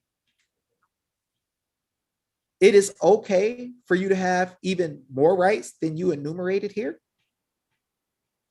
Guys, they signed an open-ended contract already and hid it from you. Now, guys, I'm going to stop there for a second. Please give me some feedback and let me know what you think. Is this making sense to you? People in the audience on YouTube, guys in the actual Zoom, if there's anything that you think that I might be missing or hitting or is not making clear sense or something we can do better, please let us know. But as you guys can see, there is so much smoke in New Jersey Constitution that you can see why they hid it from you in your education. Yep. That's why you have to remember the government approves the curriculums for public schools. Why would the government allow you to teach children who inevitably will grow up to be adults that you ultimately have ultimate supreme power over they butts, right? David would say they butts. Yeah. So, it's not in the curriculum by design, on purpose, right? So when I do my public speaking and I go around in, New Jersey and other states, and one of the first things that I ask everybody is, by a show of hands, how many of y'all have actually picked up the Constitution, the United States Constitution, and read it from top to bottom? Not just know the first, the second, the 12th or the 14th Amendment, or what somebody else told you was inside the Constitution, but how many of you actually read the Constitution from top to bottom? Now I'm talking the 4,000 word version, not the 4,000 page bastardized version of our United States Constitution. And I got to tell you, maybe 1 or 2 hands out of 100 raise their hands. So now I love it that David is bringing it home, bringing it, bringing the United States Constitution in each state's constitution and really breaking it apart in such a granular level and making you understand and use your cognitive thinking for understanding exactly what each of these amendment and articles and sections really say. And they really tell you, because if you just read it and understand it, we the people have all the power. We only gave a little bitty bit to the 3 branches of government when we set them up. So now they can't have more power than we got when we gave them a little bit of power to facilitate the will of the people, right? So when I say to them in a notarized document, this is what I want you as my servant to do, that is the will of the people. I'm informing my elected official of the will of the people, and it's their job. And they put their hand on a Bible and they swore to uphold the Constitution and represent to the best of their ability the people of the state of New Jersey, right? So when I send them an affidavit and I tell them what the will of the people is and they ignore me, that is by definition maladministration, and you get to go bye-bye. That's how it works. That's what we've been doing in New Jersey and across the whole country. So it just takes a little bit of time to pick up the Constitution and read it and and really understand what our powers are, and don't be intimidated by it, because 90% of the laws that are out there, they're bullshit. I'm sorry, they're bullshit. The only thing I pay attention to, and I know I went to NYU law school, whatever, but the only thing that I really pay attention to is my Constitution. I carry around a Constitution in my purse. If it's not in my Constitution, I'm not listening to you. That's it. And that's how we all need to be. If, like Rosa Parks, we were to stand up and say, no, there's more of us than they ever thought about being of them. And we have all the power. So they have to listen to us. And if they don't, just like we set up the 3 branches of government, we too have the power and authority to also dismantle those 3 branches of government, putting all their butts out of work, you want to talk about being unemployed? We could put them all unemployed tomorrow if we wanted to. If we all band together, we could put them all out of business, out of work tomorrow. All of them would be on unemployment tomorrow. We have that much power. You all that are listening just have to get that in your brain and in your heart and know and stand strong and put your chin up and fight. That's what you need to do, because that's what he's teaching you here. And he's not pulling this out of the air. You could find this anywhere. Pick it up. Go to Amazon and get a Constitution of the New Jersey and read it for yourself. Exactly what this man is breaking down on a granular level is exactly what you can read every day of the week. So I'm so thankful that he breaks it down the way that he does, so that everybody can really understand what it is that we're doing here and why we have the authority to do what it is that we're doing. We're not pulling it out of our behind. We're not conspiracy theorists. We're literally going cite and verse, and I'm quoting different articles out of our New Jersey Constitution and put it into that affidavit. So how much more, on the nose constitutional law, abiding by the letter of the law can you be? So. Okay, I get off my soapbox. Guys, she's absolutely right, though. We have to understand that we have all the power. The only reason that we have not shown that we have all the power is because people have tricked us out of our role and our position. And when we understand how government works, we can clearly see, and then we start talking differently. We act accordingly. We function differently. And so, as you guys can see, they're not allowed to discriminate against you based on your religious beliefs. You guys have all political power. Whenever the public good might require it, you can remove them at will. I did see a couple of people say, so what happened if they don't want to listen to you, or they don't have to listen to you, or what if they're Democrats? First of all, in any constitution in the whole country, 51 of them, you'll find that there is not a single constitution that says it's okay for government to ignore the people, period. Doesn't exist. But what I will do is I will take you to a constitution, and I like to do this, bring you into different constitutions so you can understand how our forefathers thought government should be, how they told us that government is to be, and you will see it for yourself, and that way you will never be deceived. So don't just take my word for it. Watch this. This is from our forefathers in a particular state, New Hampshire. Can everybody let me know if they can see this? Okay, watch this. All men are born equally free and independent. Here we go with that independence again. Therefore, all government of right originates from the people, is founded in consent, and instituted for the general good. Number 2, very good, very important. All men have certain natural, essential, and inherent rights, among which are the enjoying and defending of life and liberty, acquiring, possessing, and protecting property, and in a word, of seeking and obtaining happiness. They don't get to do stuff against your happiness, guys, and they have hid this from you. So when you're sitting there trying to figure out, how do I stop them from doing me wrong? We're all unhappy. They already went too far. If all of you are unhappy, they don't have to be here. Watch this. Equality of rights under the law shall not be denied or abridged by this state on account of race, creed, color, sex, or national origin. Creed is your belief system, guys. Same thing as I showed you guys before. Guys, here's another right that belongs to everybody in America. Let me show you this. See, people get worried when they say, we're going to make a statute or a rule that says we can check your papers for you to go outside. Well, hold on. Right to privacy. An individual's right to live free from government intrusion. That means don't pull me over the side of the road and talk to me about stupid stuff in my business. No, you don't have a right to come check my car just because you think you want to. No, you don't have a right to have me walk up and down the street.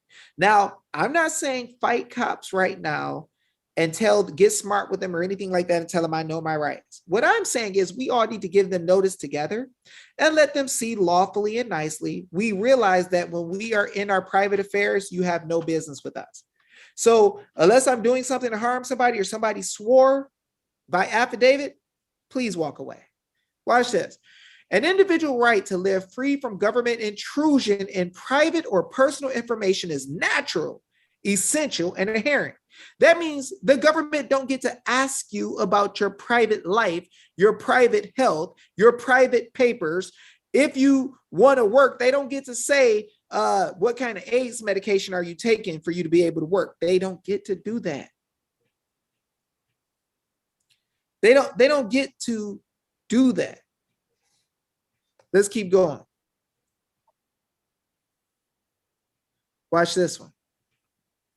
People say, well, I don't think they're going to listen to us. Really? Okay, let's see. Section 8. Now, this is going to tell you what your government servants are. Watch this. All power residing originally in and being derived from the people, all the magistrates and officers of government are their substitutes and agents. Now notice, substitute is somebody who's there when you're not. Agent is somebody who just act on your behalf to take care of your business. They are the guys at the front of T-Mobile taking your money and making sure you get the right cell phone. They don't own the business. Watch this. Magistrates and officers of government are their substitutes and agents, and at every 4 years accountable to them. Every 4 years accountable to them. Y'all see that? They're accountable every 4 years to you. Is that what y'all see?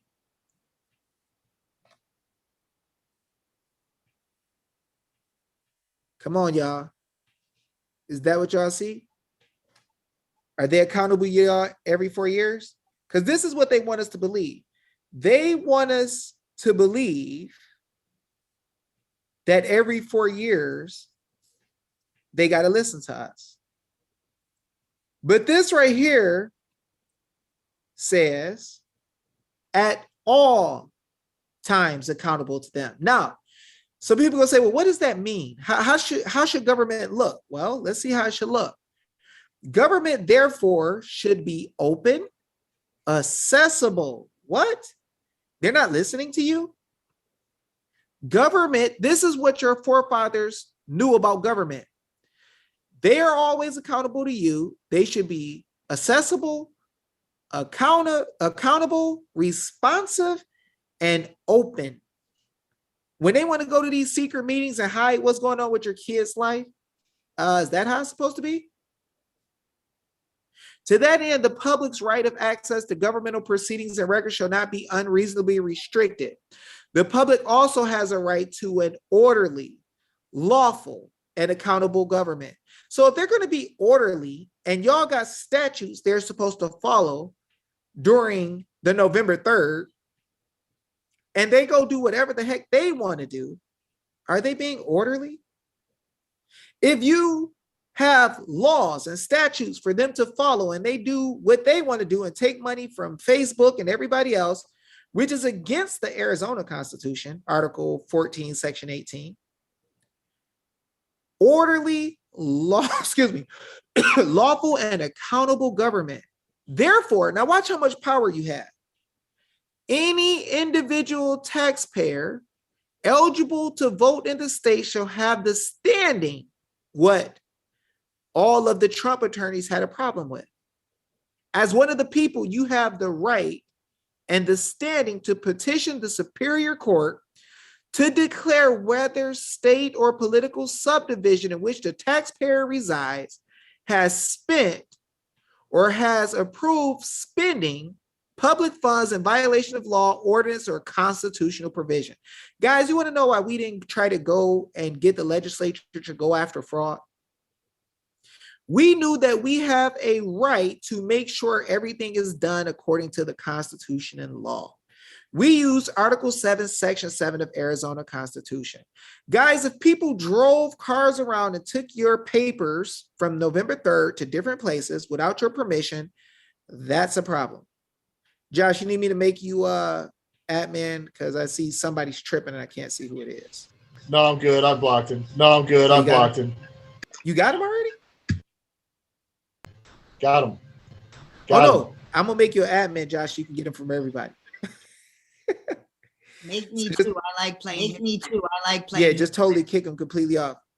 If you write on YouTube, Christina, so I can see your name, I'll blow his back out.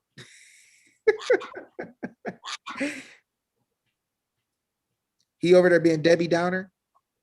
The fight is hard. Like I said, the fight is going to be, no, it's not going to be long and hard. It's going to be what the people want it to be. They're going to fall. Yeah. And when you, as Veronica said, guys, when your company is bribing you to take the vax, it's illegal. They can't do that. All right, let me make you an admin.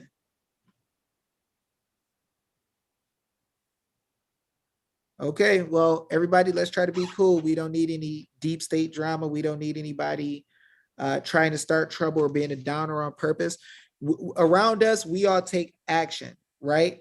I'm on a call right now with some extremely talented and gifted athletes that could do the unthinkable. And I've seen these guys do unthinkable things. And we don't make excuses for each other talking about what we can't do. So we gonna stand and we gonna fight, and we gonna show the truth. So you don't want to be the person around us that thinks that you're gonna just come and talk silly. You have the right to talk as silly as you want to, but we have the right to not associate with you. We're not wasting time playing games. Is always on Face of America channels. Just saying. Okay, so we go continue on. Let's look at text of section 10, guys, and see what powers the people have. Right of revolution. Government being instituted for the common benefit, protection, and security of the whole community. Watch this, y'all. And not for the private interest or emolument of any one man, family, or class of men. So, guys, when the whole Congress say we're exempt from some mandate, right? How the heck could they be a group of people trying to tell you they want you to do something but exempt themselves? Now, they can't tell you what to do anyway because they don't have the power over your private life. But it's kind of funny that a group of men come together and just say what everybody else is going to do. Let's keep going. Therefore, whenever the ends of government are perverted, guys, do we feel like it's perverted right now? Can we not trust our November 3rds? The public liberty manifestly endangered. So all they got to do is interfere with the public liberty. Guys, are we not past that? Guys, are they not going against your public liberty? Are they trying to tell you you got to stay in the house because of some silly issue that's almost 95+% of the people are going to be okay from? Notice it said, and public liberty manifestly endangered, and all other means of redress are ineffectual. So, guys, one of the things you got to do is, before you just completely stop government, you have to give them notice of what they're doing wrong, give them affidavits, give them remonstrance, so that if it is ineffectual and they're just acting crazy, then you can stand up and take the government back. And here's what it says, watch. And all other means of redress are ineffectual. The people may, and of right, ought to reform the old. If you see they don't want to do right, they will not listen. People say, well, what if they ignore us? If they ignore us, the people may, and of right, ought to reform the old or establish a new government. See how simple that is? You establish new. The doctrine of non-resistance against arbitrary power and oppression, what they're doing now, just telling you you're going to do what they say, is absurd, slavish, and destructive of the good and happiness of mankind. If you guys want to be happy, if you guys want to be able to be free, you cannot allow people to tell you or shame you to the point that you won't stand up for your own rights. That is one of the goals that government has for you, and the media now, they'll say, oh, you're crazy if you want to stand up and fight. You must be one of those crazy people. Hold on a second. Okay, Poco Max, you want to say stuff about how negative you are and you're talking about people censoring you? Let me help you understand something, Poco. First of all, we're not that freaking soft. We don't give a freak about your emotionalism. We don't give a freak about your sad sob story. And you're not going to shame us into being cowards. We're going to let you know that we are going to associate with people who are going to bring action and fight. And we don't care if you're mad at us or if it hurts your little feelings, or if we tell you to shut the freak up talking stupid, because we don't have time for that, because we got a nation to fight for. And if you're too weak and too soft to help fight for the nation that has been such a blessing to you, that you can have a phone right here and be typing, yes, unsubscribe, nobody cares. But you can take your negative, soft, weak junk and go play in the corner. We don't need it. We don't need you here doing it. And the same way in the Bible, when people were weak and scared and cowardly, God said, go home. send him home. So you, my friend, can go home and we don't feel bad. Thank you. You're still writing though. I unsubscribe, no problem, but you're still here trying to be a troll. So please take your sorry little sob story and go play in the corner by yourself because we ain't having that job. For real. David, Poco thinks we care. That's what's Yeah, for real. Yeah. Oh, my feelings are hurt. Are you canceling me? Yes. Canceled. And he's gone. So anyway, oh, he said I'm soft. Okay. He's been sitting here moaning like a little. At least he admits it, right? No, he called me soft. He said, you're soft. Okay. Yeah, okay. Oh, through the keyboard. Thank you. Have a good day. So anyway, guys, we're here to take action and step up. I remember a story in the Bible where David was getting ready to kill Goliath. And a lot of the older people who had history of seeing fighters got scared and talked about how great this fighter was. And he's a giant and they're running from him like weak cowards, not realizing the God that they serve. Guys, I'm a Christian. I follow God. And I realized that God never wanted us to be soft, weak, pathetic cowards who try to make everybody else doubt. And so understand, guys, you are in the biggest fight and the biggest movement that you have ever been in, and you're getting ready to shake the nation. And what you have to realize is Satan and weak-minded people are going to approach to try to destroy the work that you're doing. And the deep state, corrupt politicians, going to be on here talking stupid. They're going to be in your groups. We have to decide to get this quick education, share it with everybody else, and go after the issues as quick as we possibly can. Now, guys, some of these people on here want you to think that we got to wait for a sheriff, some military, some government official to come protect you and save you. Guys, I want to help you understand something. And many people may not know this. So what I'm going to do is I'm going to show you something to help you understand exactly who it is that's supposed to be fixing this. And as soon as we get this into our minds, we will stop feeling sorry or soft or weak in what we have to do. Sometimes you're going to lift weights, you're going to do a workout, and most of the battle in lifting weights or working out is deciding you're going to do it. Deciding that I don't give a darn if I'm strong enough to lift this weight. I don't give a darn if I'm strong enough to make it through this workout. I'm going to push myself and blow my body apart until I can't do anymore, because I am going to be victorious over this tough battle. That's how you get better. So God gives us battles, and he'll give us a little battle, then he'll give us a bigger battle, then a bigger battle.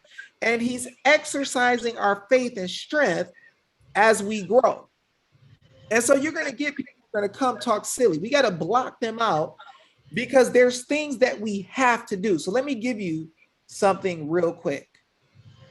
And Josh, Ayla, or Christina, let me know if there's anything that you guys need to say or stop me. So, I'm not just going on.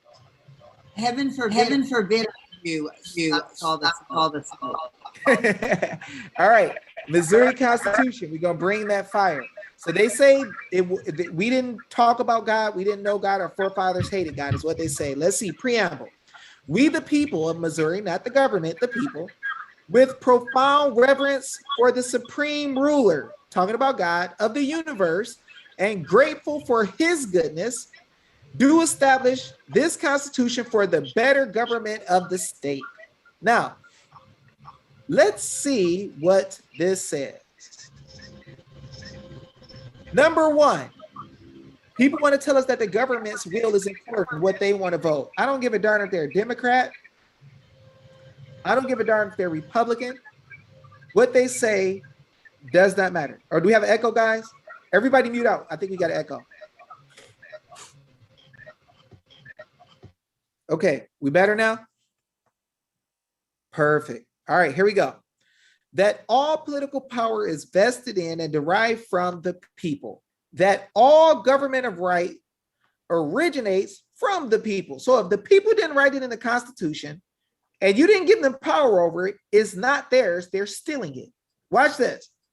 Is founded upon their will only. The people's will is the only thing that matters, not the government's. They're just servants. I hope y'all catching this. Watch this.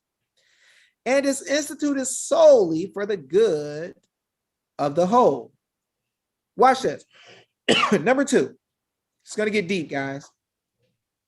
That all constitutional government is intended to promote the general welfare of the people, that all persons have a natural right to life, liberty, doing what you want to do, as long as you're not harming nobody else, the pursuit of happiness and the enjoyment of the gains of their own industry. You got the right to work in your own industry.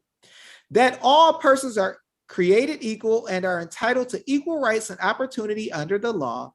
That to give security to these things, it is the principal office of government.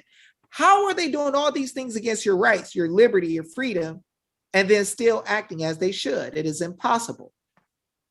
And that when government does not confer this security, it fails its chief design. Okay, so when they failed their chief design, how do we fix it? Here we go. The people of this state, this is section 3, have the inherent, sole, and exclusive right to regulate their internal government and police thereof. Guys, we've gotten to the point where the police have a problem listening to the people. The police are the policy officers. That's what that word police come from policy. It's our job to regulate our internal government. It's our job to regulate our internal government. Are y'all catching that? Watch this. And to alter and abolish their constitution and form of government whenever, not every 4 years, whenever they may deem it necessary to their safety and happiness. Not just when the government tears it all apart and destroys it. If you are not happy and you are sitting there saying nothing, you are doing wrong. That's right. You can alter or abolish when it comes to the placements and results of an election that had maladministration, as Josh Barnett is telling us. All right. Provided such change be not repugnant to the Constitution of the United States. So that's some deep smoke and fire right there. Let me know what you guys think and if this is making sense to you.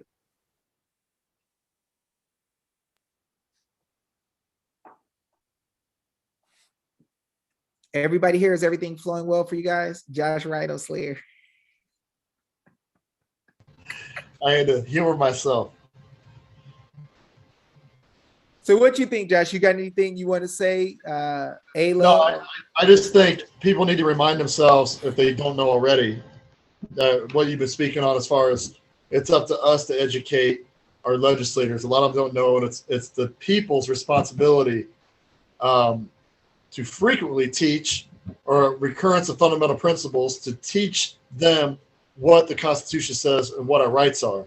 And if you don't do it, it's on you. It's on me. And I believe it's our fault up to this point, up to within this last year, of not doing that and allowing things just to happen and trusting the Bar Association. Yeah. Trusting attorneys. They're looking out for us, right? You know, our government's looking out for us. Well, I think we all see that that's not the case. Maybe a handful of people in the Freedom Caucus is looking out for us, but outside of that, they're not looking out for you at all.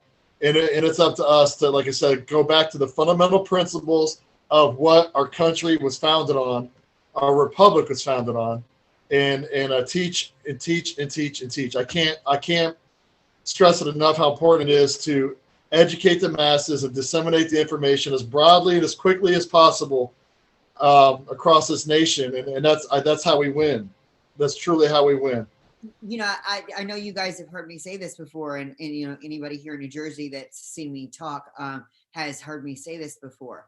I like to reference it to this. If I hire a new laborer on one of my job sites, and now a laborer is supposed to keep the job site clean and is supposed to receive, the inventories, the deliveries as they come in, and they're supposed to like help out around the space. They're basically the lowest man on the totem pole, because you got to earn your chops, learn a trade, and then step up into a different position, right? So if I was to hire a laborer on a job site, I vetted out several different laborers, and through an interview process, I vetted and I ended up selecting one individual. I gave them a salary out of the money that I make. I give them a portion of it, and they come to work the next day. But I didn't bother to monitor them, make sure that they came to work on time, make sure that they left on time, make sure that whatever I forecasted for them to accomplish by the end of the week, that they had actually done this. And then I didn't even bother to really even come around at all. I didn't do any oversight, nothing. If I came back to that job site a week later, that same laborer would be turning to me saying, "Oh, you need to sweep the floor over there. I'm going to do this and do this. And by the way, I gave myself a raise." And I would have nobody on the planet to blame but myself, because that's exactly what we did in this country. We just we hired these elected servants to serve us, to facilitate a position, to do something for us in one of the three branches of government. And then we didn't bother to train them, make sure that they were actually trained to do what the position entails for them to do, make sure that they actually did what we facilitated for them to do that week, and they're forecasted, make sure that they're not doing business with people that they shouldn't be doing business with. And then also make sure that, that at the end of the week, they actually accomplish what it was that we needed them to accomplish. And they don't have their nose stuck in things that they don't belong in. And that they also didn't go give themselves a raise that came out of my paycheck. That's exactly what this government has literally done to us. But I don't blame anybody. A thief is going to be a thief. A person, they're going to be what they're going to be. You can trust and believe that people are going to be exactly who they are. You just got to believe that they are who they are. And you got to get in front of them and don't let them be who they are and prevent that part of it. So I blame us, we the people that elected these people and didn't oversight them, did not make sure that they did the job that we hired them to do. First, that they're capable of doing it, because a lot of people get elected that are ill fit for a position. So we need to make sure that they have the ability to do the job that we set for them. And then we have to make sure that they are doing the job, and that they're not out there getting their nose and getting us involved in stuff that we don't need to be involved in, that they are ill prepared to handle. So I think that not only do we need to get in, crack a bunch of heads and get this stuff all cleaned up, but then I think that honestly, we need to create an oversight committee. And I know this is all out in left field. I apologize, but I think that we need to create an oversight committee for all state and federal elected officials to make sure that they clock in, they clock out, that they facilitate what we need them to do and accomplish for that week, and make sure that they're not getting involved in some kind of stuff that they're not even supposed to be involved in, using our money for pay for play and whatever else they're doing. And then also make sure that they're not giving themselves a raise when we didn't approve a raise. We set forth a salary for you. You don't get extra just because you can sign the checks and they vote on it themselves. It's like this. You go to a prison and you say, "Hey, inmates, only inmates are allowed to vote. Who votes that y'all get it be released for free?" Of course, they're going to all be released for free, because you let the inmates run in the asylum, run in the jail cell. So that's exactly what we've been allowing these elected servants to do. Govern themselves, run themselves, manage themselves, do whatever they want to do. They don't care whether or not it affects us adversely or not. And then so now with these stolen elections, the only leverage we've had in this entire country thus far has been the ability to vote out bad people and vote in good people. So if we don't have the ability to have the leverage to get out the bad people, they have no reason to not be bad. At least before, when the elections were a little bit more honest, they feared us voting them out. So at least they had to have like a mask on and kind of hide how they acted and how they treated us. But now with stolen elections, everything goes back to stolen elections. If we don't get the irregularities and the election integrity back at a high to where we can actually reasonably have leverage over these people, nothing else matters. That's why the mask mandates, that's why they can do anything they want to do with us, because they never fear that we have the power to vote them out. So we need to make sure that they know now, if you're going to stay in this position, this is how it's going to go.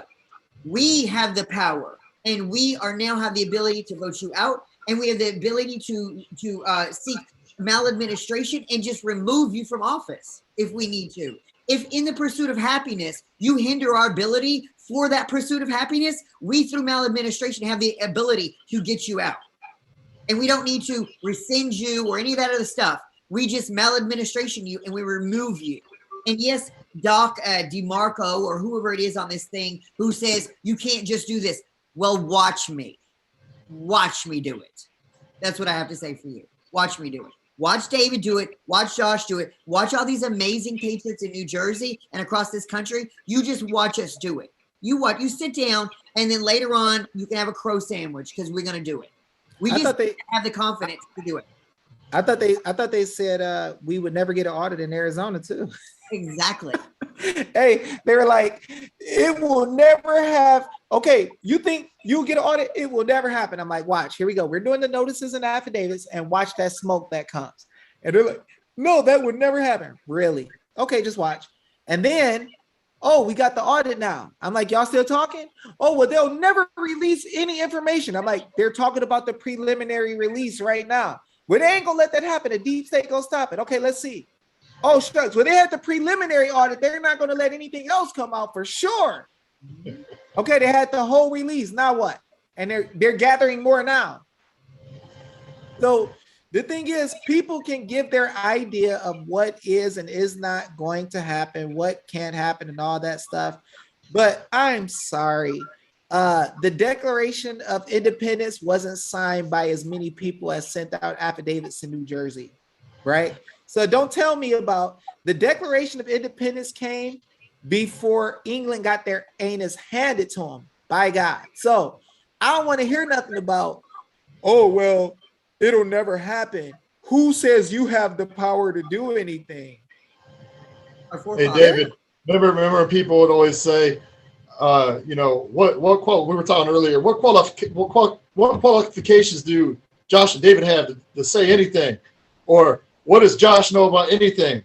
And then who was the first one to speak at the election audit release in front of OAN and everybody? Josh Barnese. I represented the people, and I came out and I spoke on behalf of the people. So, but I had nothing to do with anything. Hey, it's funny though, because there's a ton of big parties and rallies across the nation that you're not at. But it's funny, when the legislature was there and the Republican chair who talks to Trump was there, she said, Josh Barnett is one of the people who were there who started all the legal stuff for the audit. And it's funny, Carrie Lake, who's running for governor, who's probably going to win, he came out as like, yeah, Josh Barnett, that dude right there, he did all the legal stuff at the beginning to get the audit. So people can talk as much as they want, but notice this. The people who are talking about what's not possible and what can't happen are always the ones with no solutions, doing nothing. Always. See, This is what I like. When somebody comes to me and tell me what's not possible or how my stuff don't work, what I like to say is, can you please show me the work that you're doing that has worked so that we, the people, can make sure that you're a good judge of what works? Because how you going to tell us what works or not if you ain't got nothing? You ain't got nothing. Oh, shucks, that was bad. They're the no remedy haters. You know what I'm saying? The no remedy crew. Morning quarterbacks. We gonna just sit there and watch and listen and talk bad about what you do. But you're gonna always notice that's what we're gonna have. Guys, I want to take a quick second. And if you, Josh, if you want to take over, you can. But I want to take a quick second real quick. And then people ask, what are we going to do that is different? How can we stand? How can we apply this? Well, One thing that is first, did you just say we can't do anything about the mask mandate? No, I didn't say we can't do anything about the mask mandates. We can definitely do things about the mask mandates. We've beaten mask mandates in multiple states already. So what we have to understand, though, is we are going to take massive action. If you look at the Declaration of Independence, guys, the Declaration of Independence was a notice. It was addressing somebody who was trying to oppress you. Now, what I will tell you is America today is a lot different than America was, or pre-United States of America. It was a lot different back then compared to what it is now. Right now, the people are way more equipped to be able to deal with anything that comes because, number one, we have the internet and we can look and see the truth like we are right now. Whoever is saying what now, links talk is cheap. I don't know what you're talking about links and talk is cheap, but you don't have to be here. You're watching this long 2-hour video and you don't believe in it, which means you really must believe in it. So the talk is cheap stuff. Why are you talking? Haters. Why is your mouth moving? Why is your mouth moving? Talk is cheap. So you're saying talk is cheap. So apparently you're telling us whatever you're giving is cheap. So why give it? Why be here? Because really you love us and you know what the truth is and you're trying your hardest, but you know what's coming. You know what's happening. You're probably deep state. You're probably a corrupt government official who's scared to come on here. And you know what's going to happen. You know we're getting ready to tear your stuff down. So get ready because we're going to find out who you are anyway. Just get ready because your corruption is falling. And whoever paid you to come here or whatever it is, it's going to fall. Brenda Hill, I got videos on Court of Records and other tribunals. You can go check it out on YouTube for free. We got thousands of hours of video footage on there and actually show the definitions of Court of Record. So if you're asking me about Court of Records or tribunals, you will at least know that there's different tribunals that's not Court of Record, which a Court of Record has two different definitions. If you look at Black's Law 4 or Black's Law 6, you know that Black's Law 4 has about 5 characteristics. Black's Law 6 has 2. So definitely the definition has been hidden and changed. But if you know enough to know what a tribunal is and Court of Record, I think you know enough to know already. And I ask you to go to my YouTube where there's thousands of hours of footage for free. Star bought. I don't care if you're frustrated. Everybody gets frustrated. Don't come here acting silly in a serious time where we're trying to save the nation. Nobody needs to hear your whining about why you're frustrated or your negativity. We're here to make solutions. If you're not here to make solutions, why are you here? And it doesn't matter if you're frustrated or not. Babies get frustrated and whine and fall on the floor. That's not what grown people do. So if you can't control yourself, then maybe you shouldn't be here. But anyway, guys, this is a serious time for us to take the nation back. So what we're going to do, as I said, the Declaration of Independence was a notice. Now, the government officials across America know that they needed to hide the truth from us in order to be able to dominate or do what they wanted to do. Right now, today, it is too late for them to stop us from learning and teaching. So the only thing that is left is to give them notice. Now, in order for us to give them notice, we have to do what our forefathers said. And this is the true way to victory that the world doesn't know now.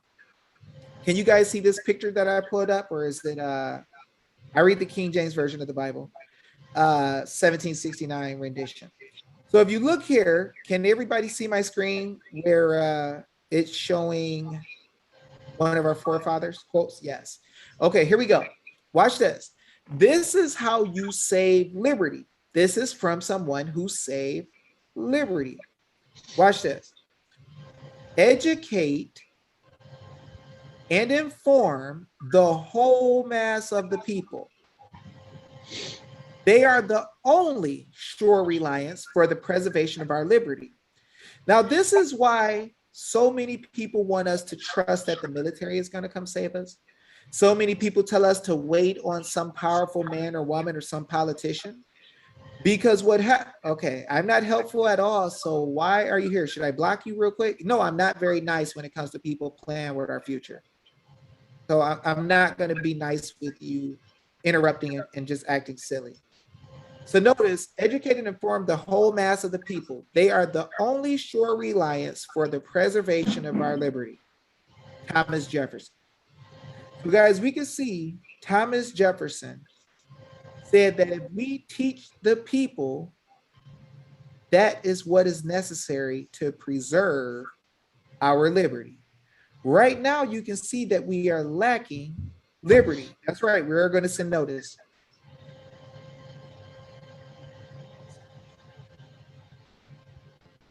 I don't know about a constitutional attorney. We, the people, created the whole Constitution, and we didn't all have to have attorneys. So that's probably not going to happen. But anyway, so what we're going to do, guys, we're going to give it a few seconds. Josh, if you wish to take over, you can. We're going to give it a few minutes, and then what we're going to do is actually turn on the computer. We will have a group created in Telegram.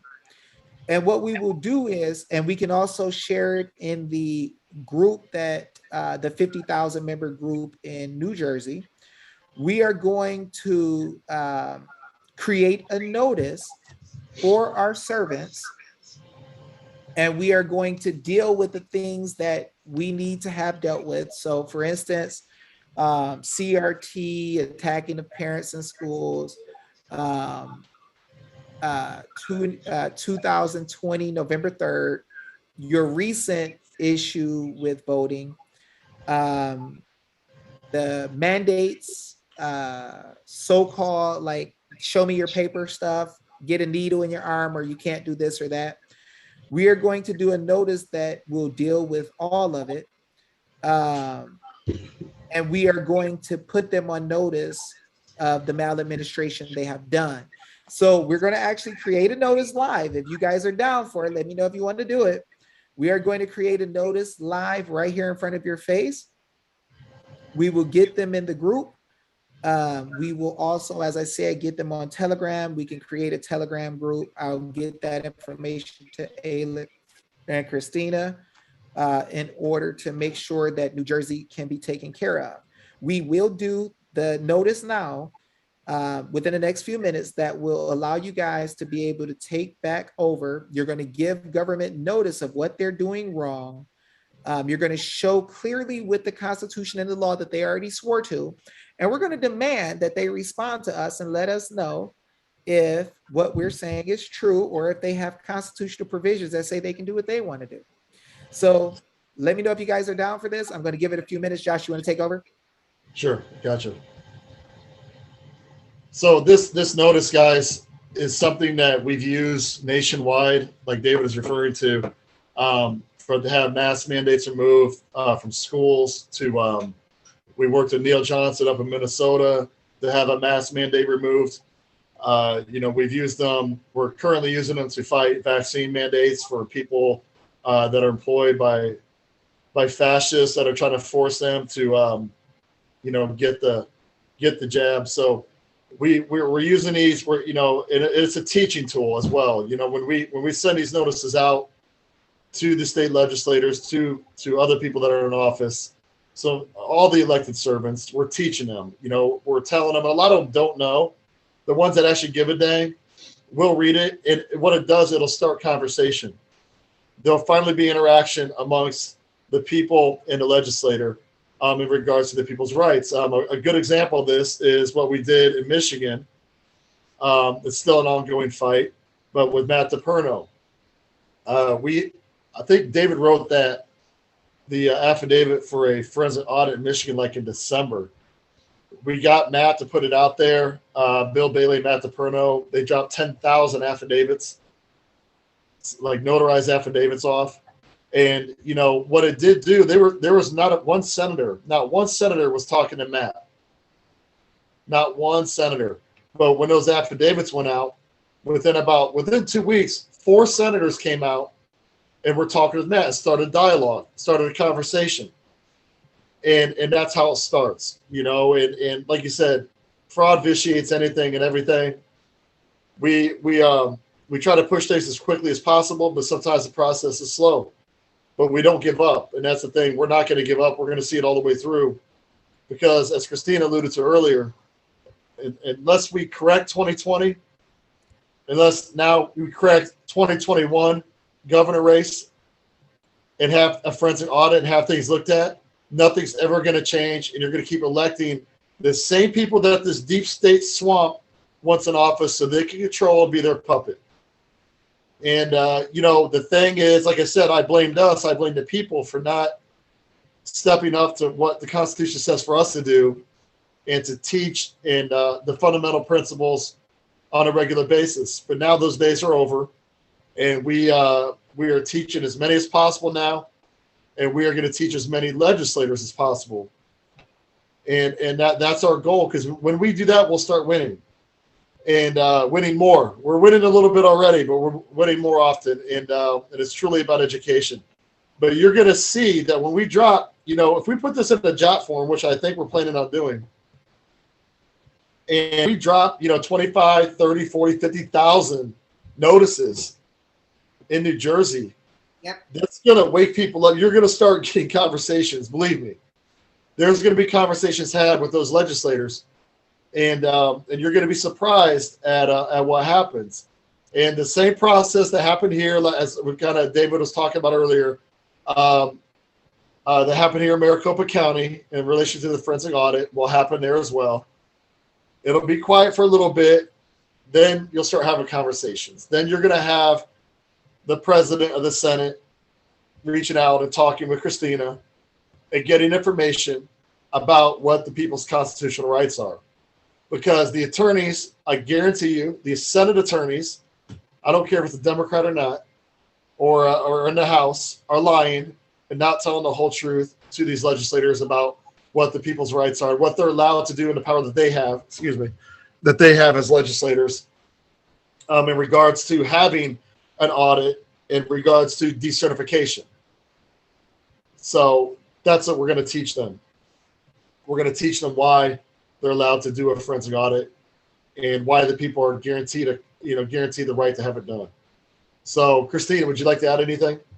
Yeah, no, I think that you said it absolutely perfectly, because that's really where we're at here in New Jersey. Everyone wants to know, what are we doing? So where we are now, we process served the 108,000 notarized affidavits to the 20 respondents that were listed on the first and then the third and the fourth page of the affidavits that everybody notarized. We reproduced them and then sent 3 huge, massive boxes through a professional court process server, and to make sure that we had a sworn signed affidavit from a court process server that each of the respondents received it. So the second that they received it, the clock started. They had 72 hours to respond to us. And then upon the 72 hours, just like we knew that they would, they ignored us. So after they ignored us, the 72 hours, the next day, every 24 hours after that, the clock started.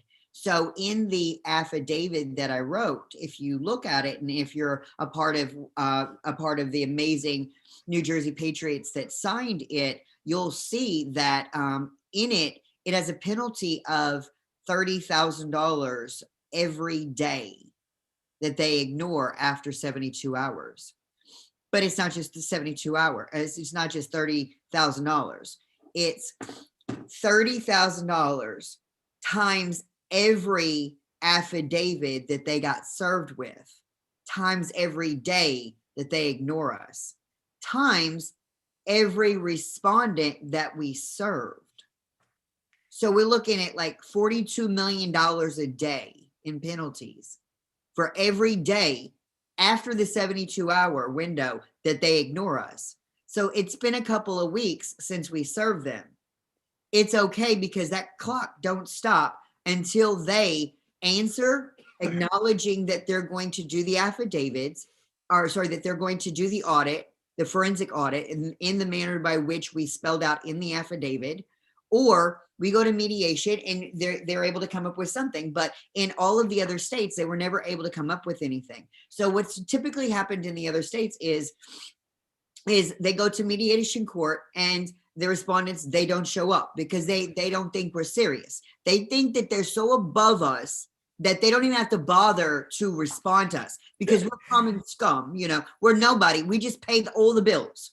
We just foot all the bills for everybody, but we're nobody. We're beneath them.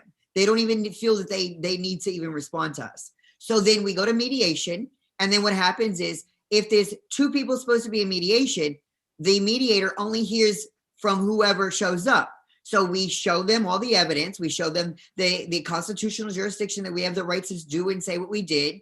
And then we, and then the mediator says, okay, well, I can't hear the other side. So obviously there can't be a two-sided fight. So automatically everything that you're seeking, you automatically get. So you automatically get the audit and you automatically get all the monetary damages. And the monetary damage clock doesn't stop.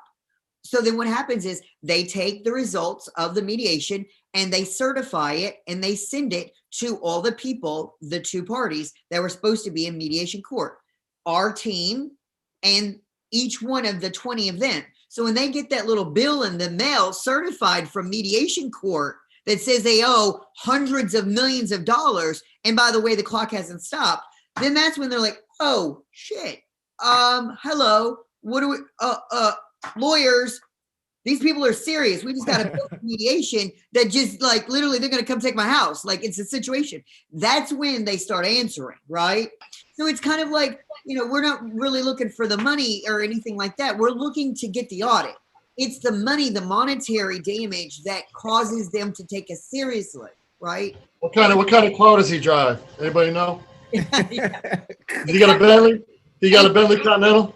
Yeah. And in this country, when you get a judgment against someone, you can have the U.S. Marshals go facilitate that. So they do an investigation to, or like, what do they call, an investigator. An investigator goes and investigates these people and they find out where their assets are, their homes, their cars, and all this stuff. And then the marshals go and seize it and they sell it at auction and they give it back, give all the money, the proceeds to the person that has the thing against you. So that's exactly what we're looking to do here. But it never really has to ever get that far because all we want is the audit. We're not looking to take your car or any of that stupid stuff. We just want you to take us seriously. And, because they've gotten so damn cocky, the only way to make them take us seriously is to shove their nose in the Constitution, give them a little lesson, and then and threaten them monetarily. We try to do it nicely. In the affidavit, the cover letter that I sent with the 108,000 pages of notarized affidavits, I sent a cover letter, and in the cover letter, the first paragraph in it said, first and foremost, I want to thank you and your family for the decision to become a servant for the community. It had to have not been an easy decision that you had to make. It's a lot of soul searching and whatnot, and it takes a lot away from your family and whatnot. So first and foremost, I want to thank you for making the decision to serve this community. And that I sent that out to all 20 respondents, whether I have different political views for them or not. I just wanted them to know, first and foremost, I'm coming to you as a member of this community who knows her constitutional rights, and we're constitutionally asking you to please facilitate a forensic audit for us. We want to get to the bottom of what the situation is with our election process. If there is no irregularities, that's amazing. That's beautiful. That's wonderful. That's what we would love to hear. But if there are irregularities, we want to put safeguards in place so that they don't happen in the next upcoming future elections, right? So I start out being very nice. But then towards the end of the letter, it's like, okay, so then if you do decide to ignore us, this is the steps up to and including that we are looking to and we will facilitate, and we have these rights to do it by way of the Constitution. So it's very clean cut, very clear. Everything is very understood. So every step along the way, every bit of the process that we do, the next steps that we do, they've already been forewarned in the initial affidavit that we sent. We're not hiding anything. We're not being sinister about anything. We're very nicely asking them. And then if if they don't facilitate, then we go after them in a monetary damage way until they finally listen to us. And I just want to say that what Christina is saying is not pie in the sky. This actually happened in New Jersey with one of our first PMAs that David and Josh helped Tommy Travolis do. He had promised that there were about 3,000 businesses that were saying they were going to open June 1st, 2020, and regardless of the governor's mandate. And Tommy was the only one that did it because he actually formed a PMA, took himself out of the public into the private, and Murphy and Judy came knocking on his door saying, no, how dare you? You cannot open. The governor has said all businesses need to be shut. Your gym is unlawful. And they tried to shut him down. And because he was a PMA, he did exactly what Christina just said. He said, you know what? No, I'm going to serve you. How dare you go against my constitutional rights? My PMA is protected like the freedom of religion, like the First Amendment with freedom of speech. It is protected in our new Constitution. And he brought them to court. He actually brought them to mediation, and Murphy did not show, and Tommy won his judgment. So I know that Josh and David were behind Tommy in every step of the way of winning that, but he won against Murphy and Judy Prosticelli in our state. They did not shut him down. He didn't shut down for a day. Now let me say this too. $1.5 million judgment against them. That's right. This is what's deep. You win in arbitration or mediation. But on top of that, this is what these people don't realize. We realize now that they have been hiding the grand jury from the people as well. So on top of financial punishment, if you remember in the beginning of the whole common law, going back, the Bible is really the beginning, but going back to 1215, you have the Magna Carta that brought the grand jury forward. And the reason they had to bring the grand jury forward is because people have done wrong against the people, and there was no way to get remedy. So what happened was they had 25 people who were supposed to be like the common people. And all you had to do was let 4 of the grand jury members know that the government's harmed you and your property or the such. And they would have a certain number of days, I believe it was 40 days to address the issue and redress the grievance like we see in the constitutions today. But they have hid the grand jury part, even though the constitutions talk about the grand juries. So what happens is the grand jury would give like 40 days. And then if they didn't pay attention to what was going on, I believe the person can go back to the grand jury. And then after that, if they didn't repair it immediately, you could actually go meet up with everybody else in the community, go to the person's house who harmed you, and just take their stuff. You just couldn't take their wife, their kids, or anything like that. But you could take their stuff. So that's what the grand jury was for. Now, you'll notice in a lot of the state constitutions, it talks about, and let me say this too, because you got to be careful with the grand jury talk. We don't want to create grand juries where we say, oh, we just going to get 25 people and we're going to be a grand jury, blah, blah, blah, blah. I don't want to say it's crazy. It's not smart right now when you have uneducated people. So what has to happen is we all are going to demand that the government officials give us access to the grand jury that's there right now that they're using to prosecute all the people. Now, once the government knows that you have been coming after them financially, they know that they've been trying to ignore, but you're calling in the grand juries now, or you're asking for it. The very fact that the people are aware of the grand jury is going to drive them crazy, because they're like, how in the world did you know that there was an entity that's supposed to come after us if we do wrong? There's one state constitution, and I can't remember it off the top of my head. Usually I don't forget this stuff, but my sugar is low. But the one state says that up to 5 years after a government official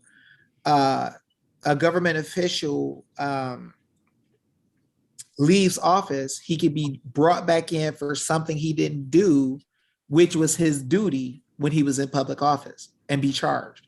So understanding that, it was well known that the grand jury was to prosecute the persons of government who wouldn't do right. Now, somebody said, well, what happens if the grand jury is crooked? That doesn't make sense, and that's not reality. Let me tell you why. When it comes to juries, juries kill a lot of cases that government wants to do against the people. If you look at CPS in Arizona, it used to be a time where 13% of the kids who CPS took would be allowed to stay with CPS, and 87% of the kids would be sent back because there were juries inside of a legislative tribunal. That is not a court of record. So in a legislative tribunal where they could cheat, they had juries and still lost almost, majority of their cases, almost 90%. So with that understood, when you have regular people are more likely to see what the truth is and to judge things based on what is right. And so this is why prosecutors work so hard to hide evidence, like you see in the Rittenhouse case, I think his name is. You look at this case, the prosecutor is cheating, trying to hide evidence. They're saying that he might have doctored evidence, and he's trying to do the things that the judge doesn't even want him to do just to prosecute this young man. So what you have to understand is the people have to be deceived really bad to prosecute good people, and the people have to be deceived really badly to not prosecute bad actors.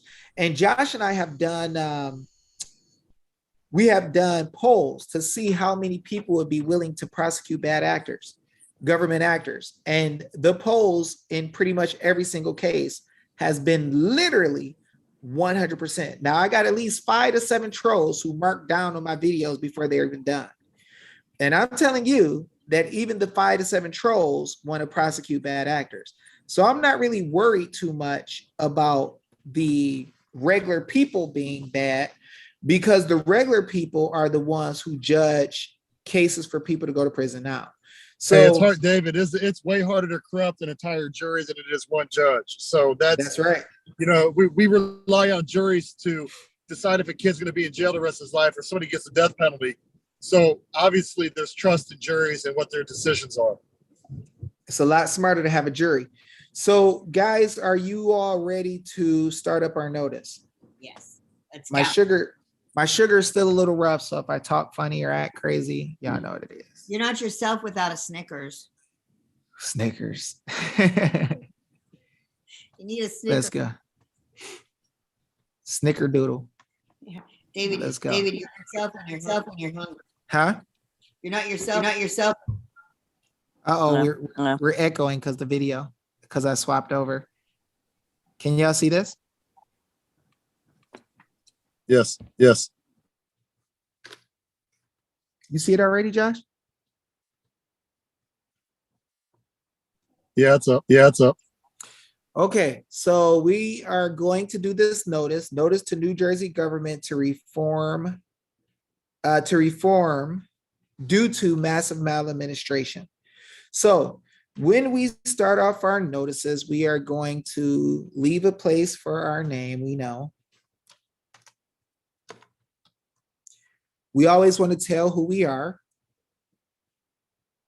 So we're going to stand in the highest status.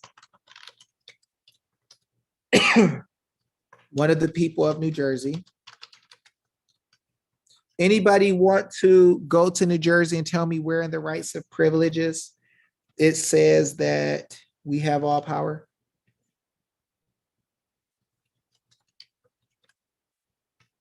Rights and privileges.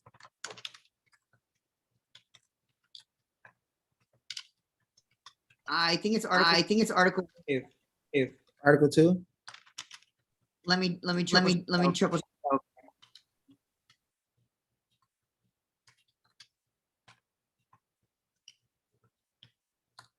Or did it say paragraph 2 or article 2?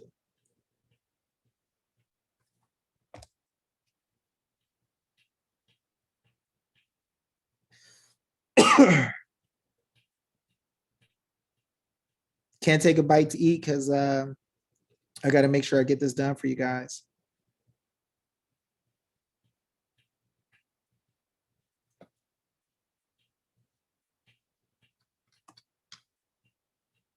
Can you see it, Christina?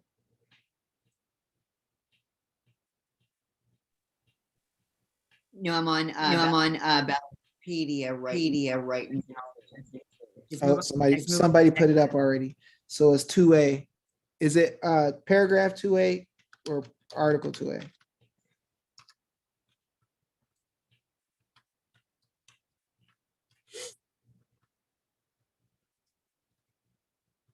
Okay, so just so they know,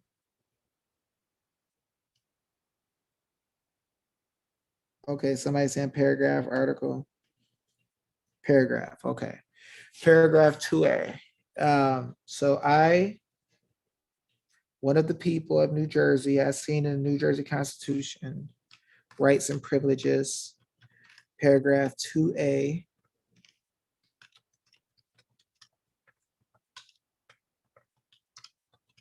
I'm giving you this notice in order for you and your agents to provide due care and to reform in order due care and to bring reformation in order to restore our republic.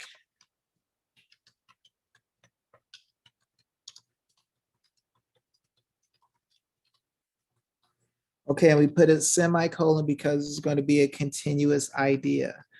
So we want to let them know that we want them to restore our Republican form of government. We are going to tell what we have issues with now.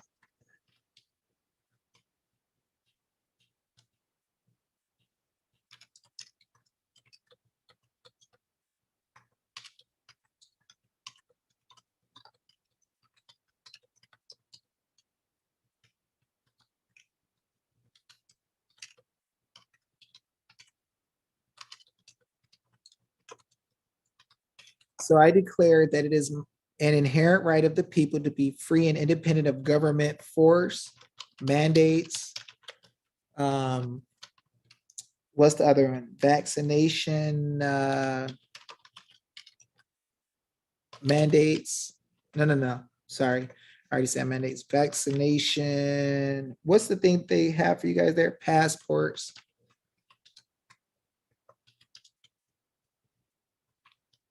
Let me see anywhere. Vaccination passports.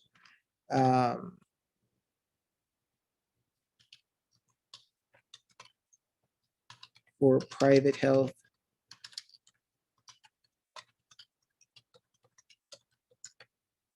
In order to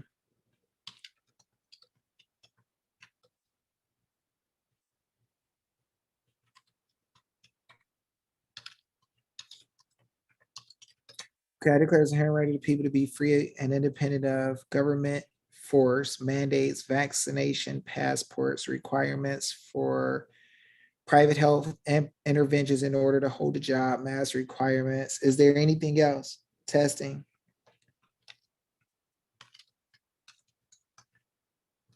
Okay.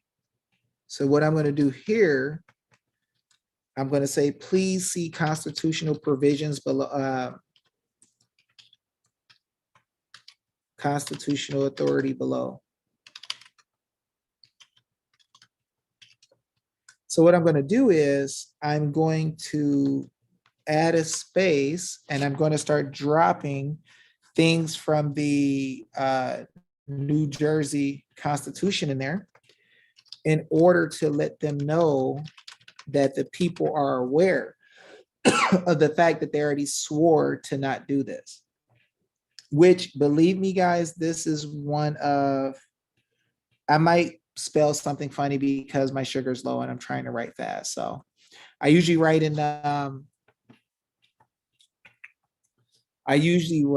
in run-on paragraphs. So it is what it is, but right now my brain is a little foggy, so we're gonna just deal with it. Okay. So we're gonna drop some of these in. Now, we are just copying and pasting. We don't need to come up with some silly stuff, guys, where we're just like, oh, well, I need to change this. Do not change what the freaking Constitution says. Just use what we have. You don't need to try to rewrite everything. You don't need to try to sound smart. You want to keep it really simple so they can't run. The more that you put in there, the more that they're going to be able to run from you. So you want to keep it really simple, and you want to keep it mostly what they swore to. So we're going to use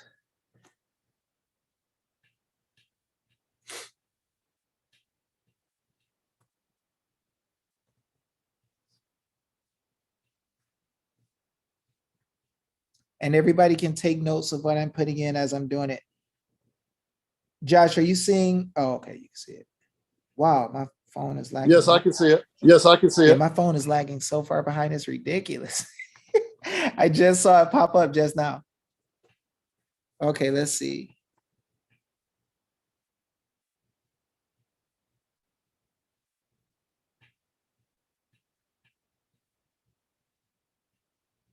Okay, so what you guys are going to realize that I like to do is I like to give them the actual text that I'm going to use from the Constitution. And then what I do is I like to give them little pieces of information where I break down what it means, just in case they're a little silly, right?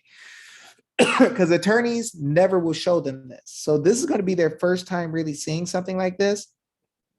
And they're going to realize, holy moly, this is super serious. Let's see.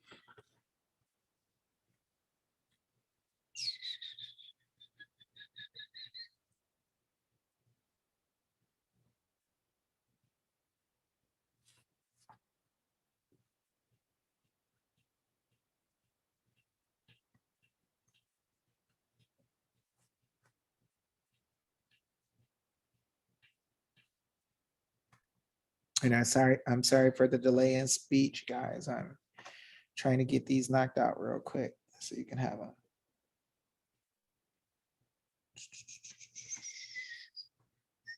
Okay, I think we're going to use 8.2, right? Nope. Oh, okay.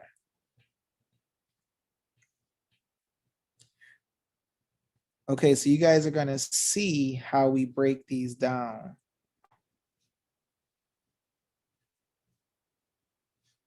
Can you guys see what I'm picking now, or am I going too fast? Am I going too fast, Josh?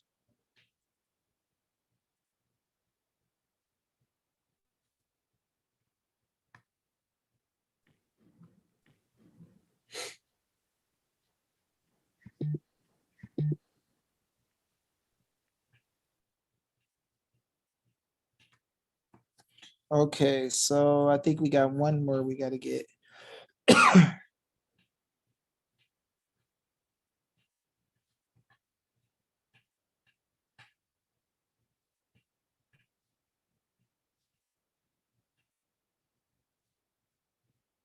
We could use 10.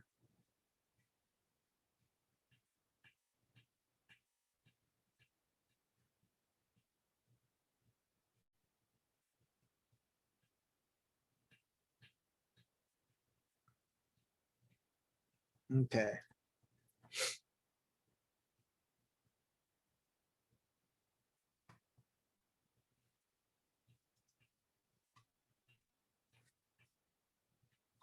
Okay, so this is how we do it, guys. So, oops, did I mess up?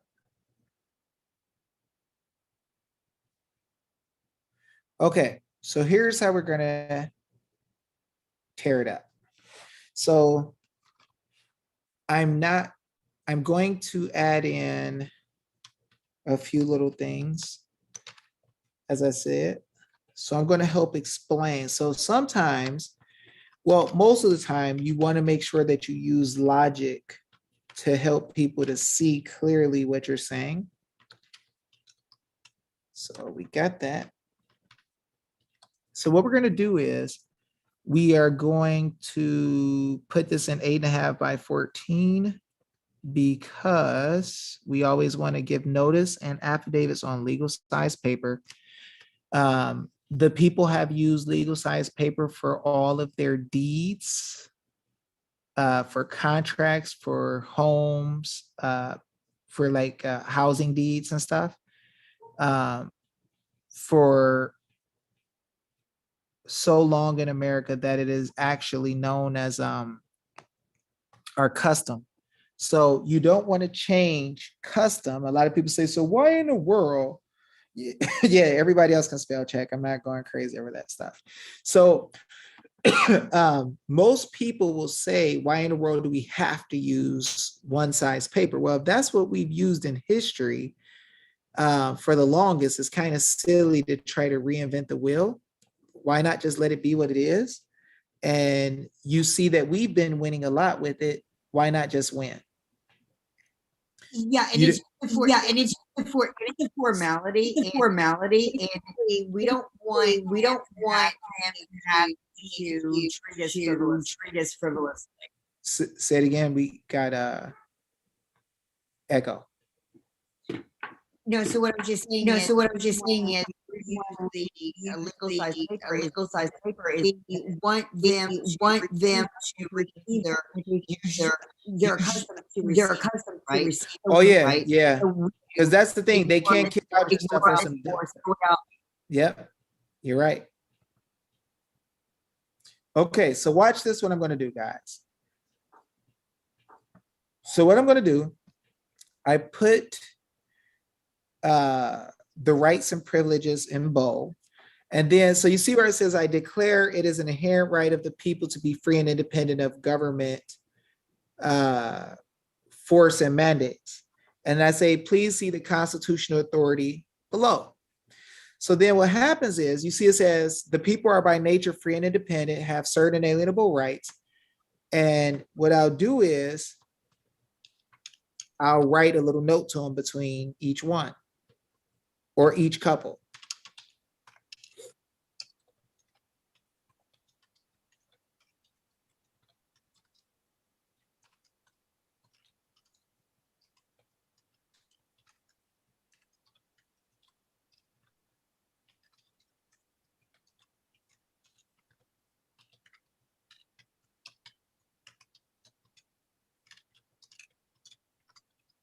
So you're gonna, so right here we have, excuse me, we have,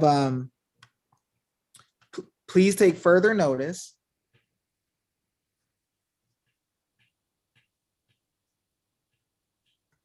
that the people created government and that I am aware of the fact that your purpose as a servant is to protect my liberty and right to happiness.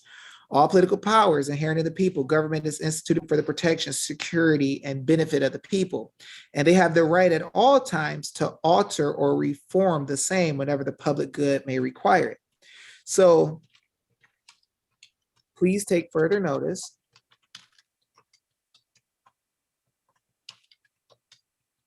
that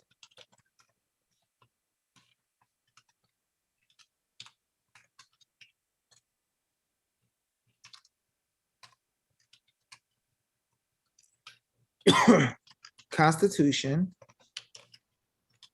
declared that the people have a right to alter or reform their government whenever the public good please show constitutional authority.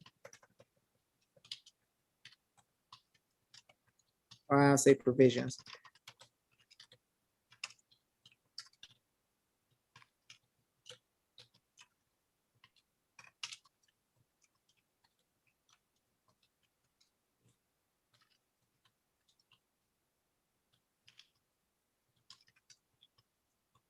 So what I do is I say, please show constitutional authority or provisions, I'm sorry, that say that you have the power to block this authority.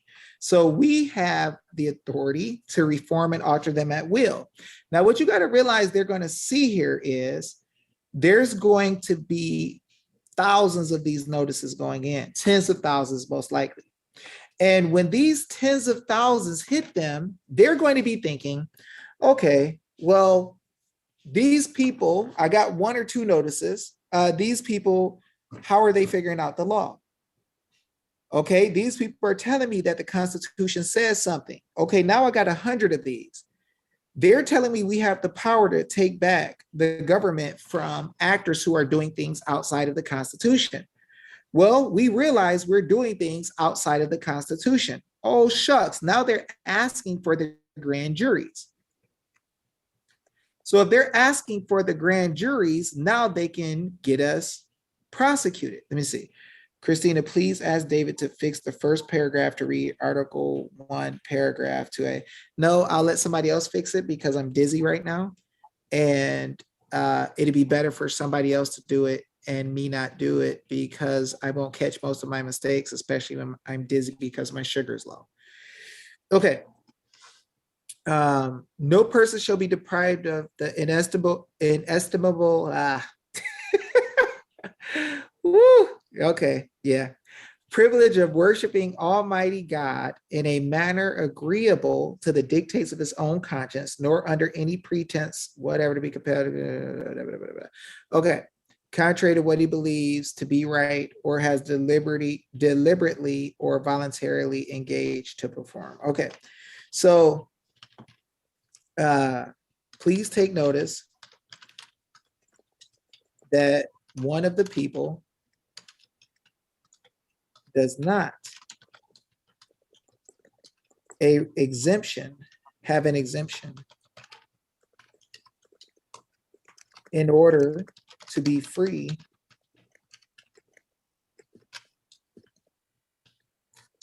from a mandate, vaccine, testing,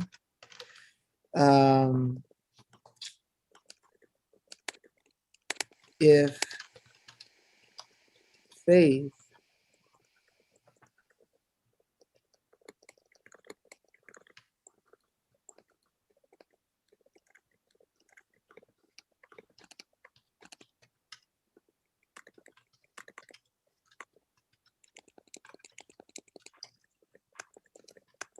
furthermore, please take notice that in a Republican form of government, you were never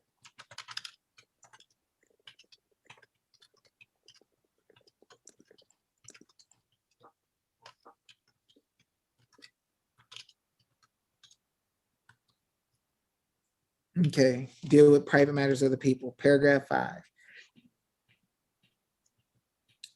Okay, so no person shall be denied of any civil or military right, nor discriminated against in the exercise of a civil or military right, nor segregated in militia or public schools.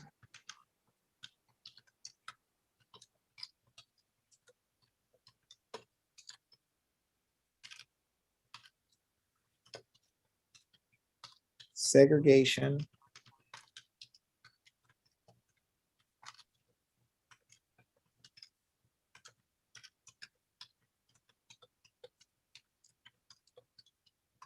is against the happiness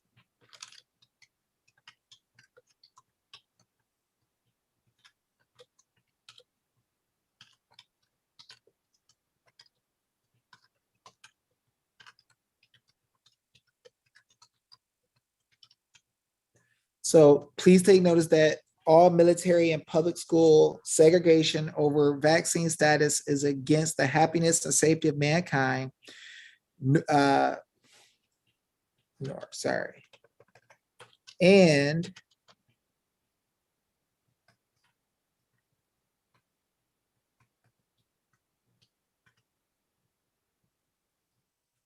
sorry.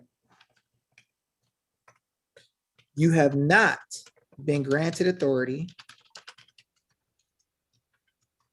to go into the people's private papers,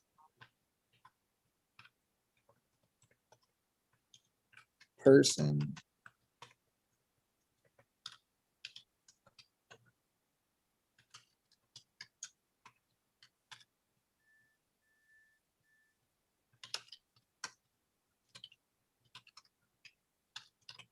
okay, can everybody see what I'm doing and kind of understand why I'm putting it together this way? Okay, so no person shall be held to answer for a criminal offense unless on presentment. So please take further notice that I realize Title 42 administrative programs are for revenue generation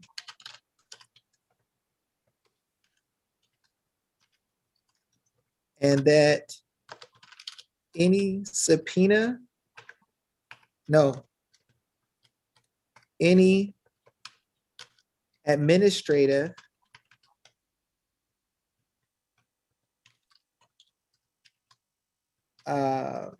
what's the word? Citations. I'm going to say, or so-called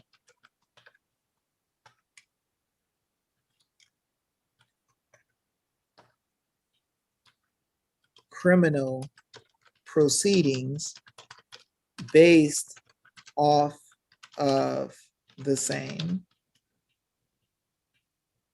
are not, excuse me, not following, not in accordance with law, not courts of record,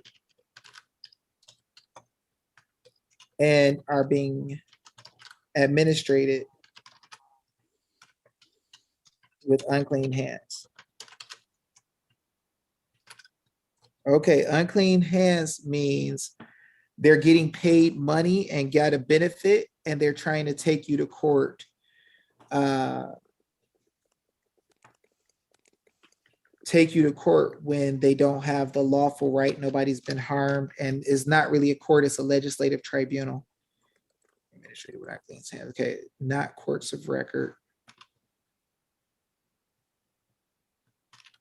Fail to use trials by jury and are being administered with unclean hand. There we go. Please take further notice that any attempt to block the people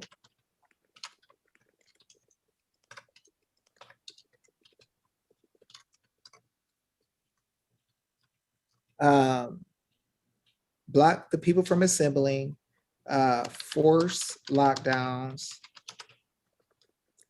vaccinations,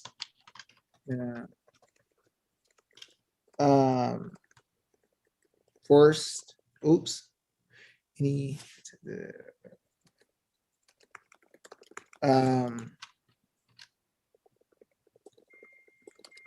interfere with liberty in all health decisions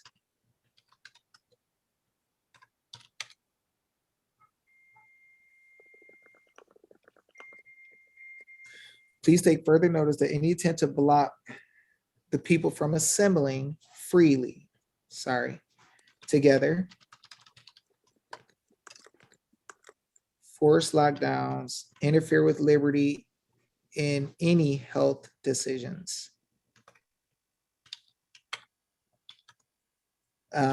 Or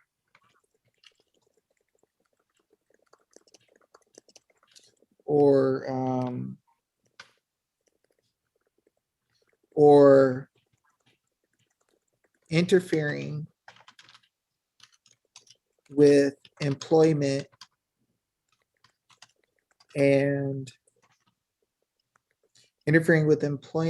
and the obligation of contract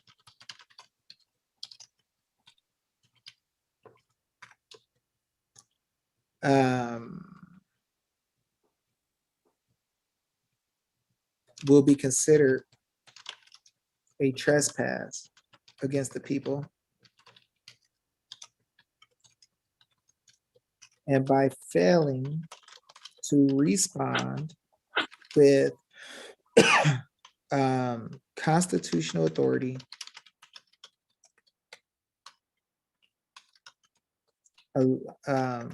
granting you authority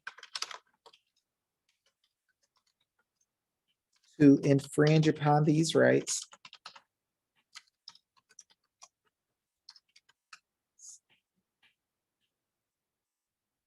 means that you agree that you are attacking the people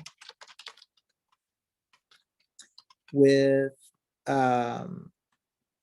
full intent, malice, and ignoring your oath to protect all rights secured in the Constitution.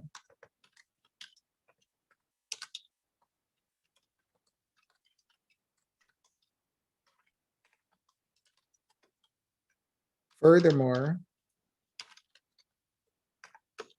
you agree no, that's enough.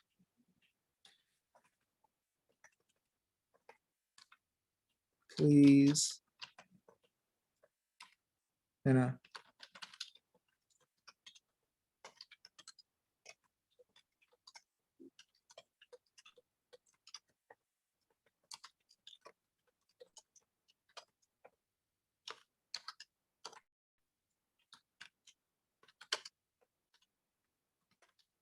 Now, some of you may not like religion, but there's a reason I put this here.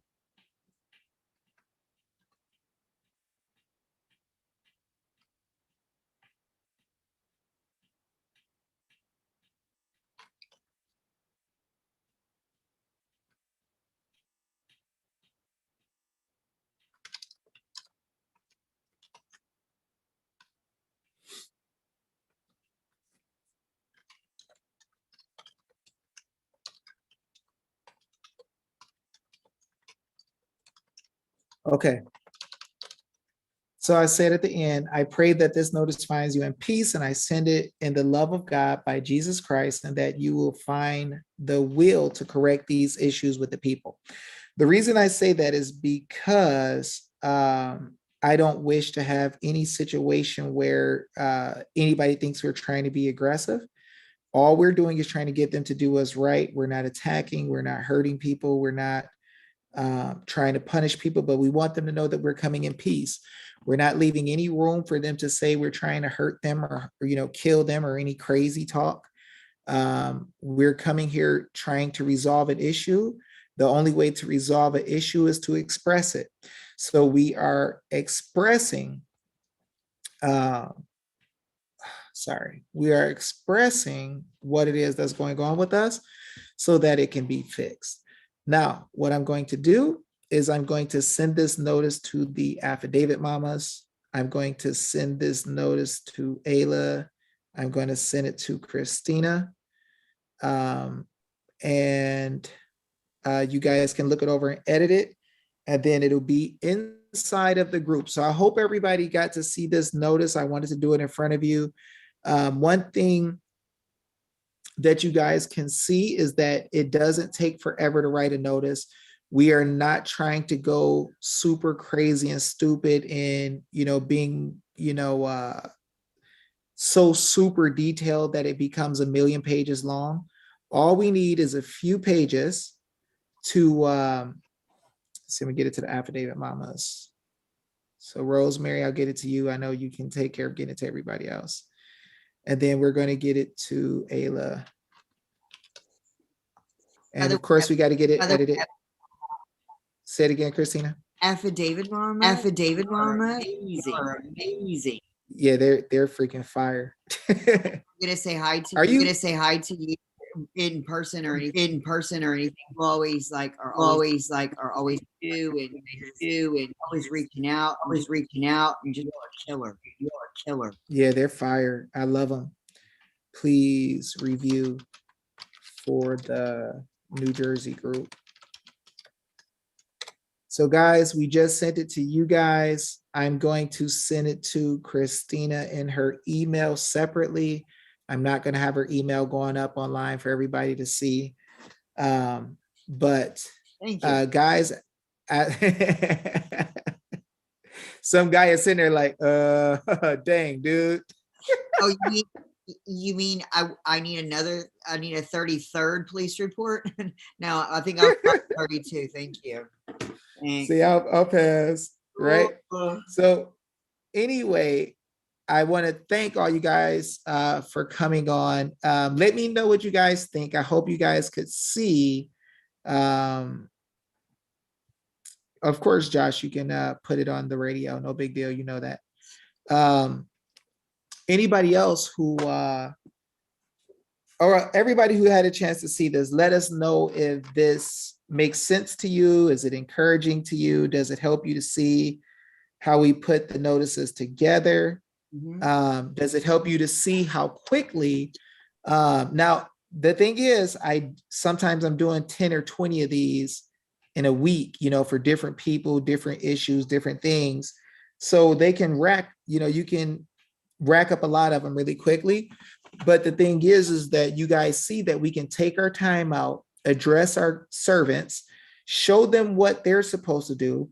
The law says, if you look at Michigan Constitution, it tells you that we have the right to assemble, consult together, right, for the common good, and to instruct our representatives. We should be instructing our representatives. This is exactly what we just did. We set up to instruct our representatives. Now, some people will say, oh, well, this is stupid. It doesn't make any sense. First thing you got to understand is anything that you have not done in forever that really works is going to look stupid, right? And the results that you're getting when you're doing stupid stuff usually look smart to you. So the things that you do that are totally different can bring forth a totally different type of success to you. And that's what's happening now. So I wanted to get this out there to you guys. I'm going to give the floor to everybody else so I can try to get my sugar back up. So I want to leave any closing remarks to you guys, Christina and Josh and Ayla.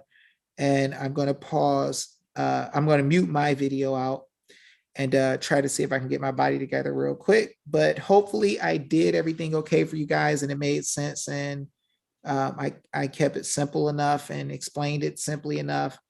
And I didn't talk too crazy because my body is a little messed up. But I'm going to go ahead and let you guys take over. Christina, you want to go first? Yeah. So I hope that everybody got really some great education out of seeing the affidavit being written right in front of you, and you can kind of see how we pull it together. So you can see that it's strictly based right out of the Constitution. All you have to do is go to Ballotpedia. If there's anybody on here that's from a different state, just go to Ballotpedia, put in your state, and then just put behind it Constitution, and it will pull up the entire version of the Constitution, unadulterated. So it's not leaning left or right or anything. It is just the cited verse of the Constitution of that state. And then from there, you can look through and just read through the Constitution. And then in each Constitution for all 50 states, there are articles that give we the people of that state ultimate and supreme power. It also gives you inside there in 90% of all of them, it gives you the ability to remove any elected official due to maladministration. It also gives you some rules of elections in the Constitution of your state.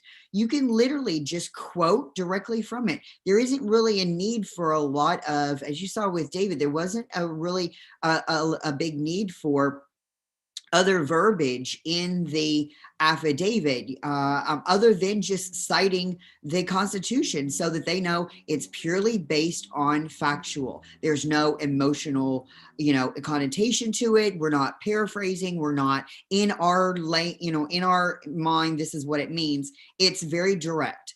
And so that way they really don't have a rebuttal, because the Constitution is the Constitution. It's the only thing that really matters in this country.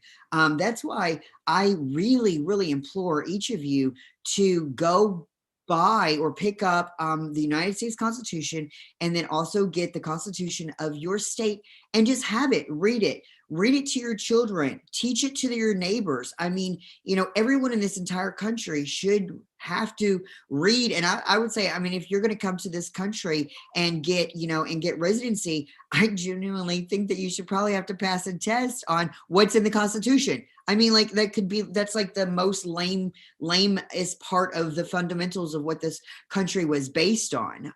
And also it allows us to know that we have the confidence of the power of this country. So anyways, so now what I would like you all to do is this, with the other audits in other states, especially when we did the one in Arizona, we, we're trying to pull it together and figure out, heads from tails and really getting this started. I was on towards the end part of it with Josh and David. So they really started everything, and I kind of just caught the tail end of it.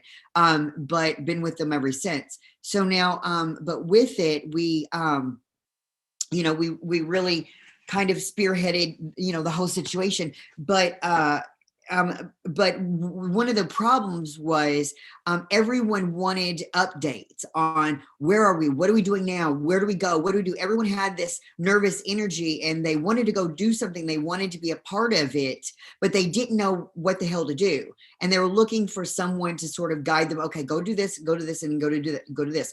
Or, okay, this is what's happening in the process. Then next we're going to do this. Oh, okay. So now this just happened. So now we have to, do this within 30 days or 20 days or whatever it is. But no, they never really had a place to go, a centralized location where they could go and get factual information as it happened. And so they were, everyone was sort of left to go into social media and getting misinformation that way, or unfortunately going to the mainstream media and getting some skewed version of some slanderous things that did not happen, or, their take on something. So what I did for New Jersey is, my group is Audit the Vote NJ. Got some amazing people there.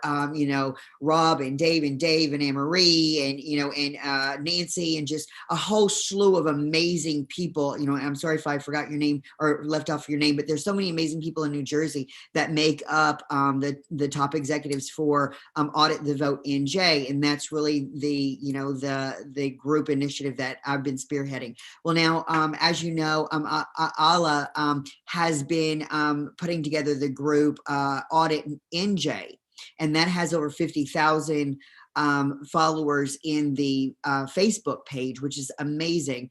And then she also has a Telegram group with the same name, right? Which is, hers is Audit NJ, and we are Audit the Vote NJ.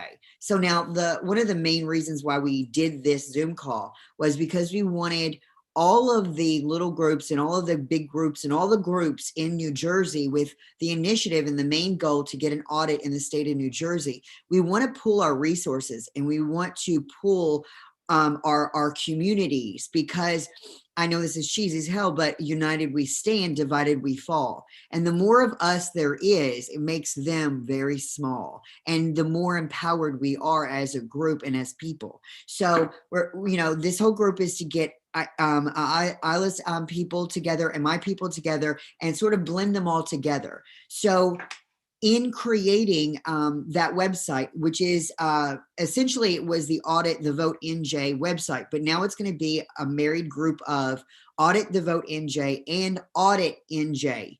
Together, we're hoping to come together and then have the audits together, have rallies together.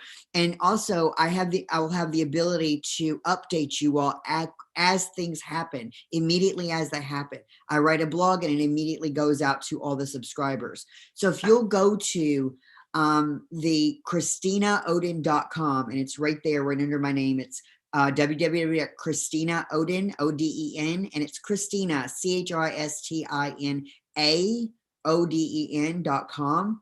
And that's the official website. And all you got to do is go there and put your information in.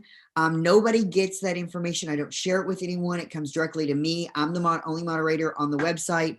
And then I put you in, and every time I do a blog, you get an automatic email from my website giving you the blog, and the blog is the update of what's happening. And then also, as this goes on, and if we're going to be doing events together and we would like the Patriots to come out, I will send an invite to your email telling you where and when and how. If you would like to participate, come be with us.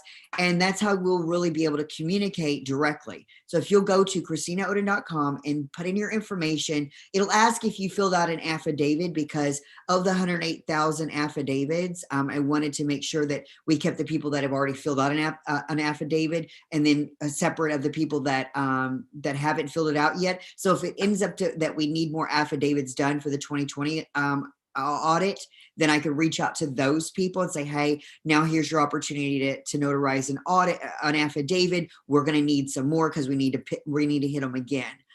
So that's why that question is there. And then underneath it has a little message board. So if you want to say, hey, Christina, this, and I don't know if you know this, but, blah, blah, blah. Or, hey, I'm from Bergen County. I'm from Hudson County. Or, hey, I know you from here. Just anything you want to say to me. I'm the only one that gets it. I'm the only one that reads it. And then now also I'm going to be having Isla do blogs with me. So with her group, she's going to do blogs, write out everything, and I'll post it on the website, and then it'll go out to everyone. So her group, my group, everybody's group, come together all as one, and let's really kick their ass here, and let's really remind them that we the people have ultimate supreme power, and we're not giving up. We're not giving that up, and we're not giving our constitutional rights up, and we're not giving our fair and free and balanced elections up for anything. You're going to have to beat us to death to take it from us, right? So that's really all I have. Isla, do you have some stuff you want to say to everybody? Yeah. So Christina, I just wanted to, for the people's sake, ask exactly what the next steps are for the people. So everyone sort of wants to know, okay, now what do we do? What's our next action? And so how do we combine this notice with the affidavit that you had already turned in? How does that work? Can you explain that to us? Sure. So, all the affidavit, and then the phone calls and emails and all of that, which I have up on the website, and then I also have available elsewhere. All the 20 affidavits were, all the affidavits were notarized, and then they were processed, served, and sent to the 20 respondents. And their contact information, we've been, now that they've been served, we've been contacting them and bombarding them. Hey, look, Audit the Vote NJ group, they process served you all 108,000 pages. We expect you, we are individual citizens of the state of New Jersey. We expect you to answer them. You need to take them seriously, because that is the will of the people. But then also you take this affidavit that David just created, and you can take that, download it, and send it to all of the respondents. Bombard them, and pressure them. Let them know this is the will of the people, and we are strong, and we are mighty. There's a ton of us, way more of us than there ever was going to be of you.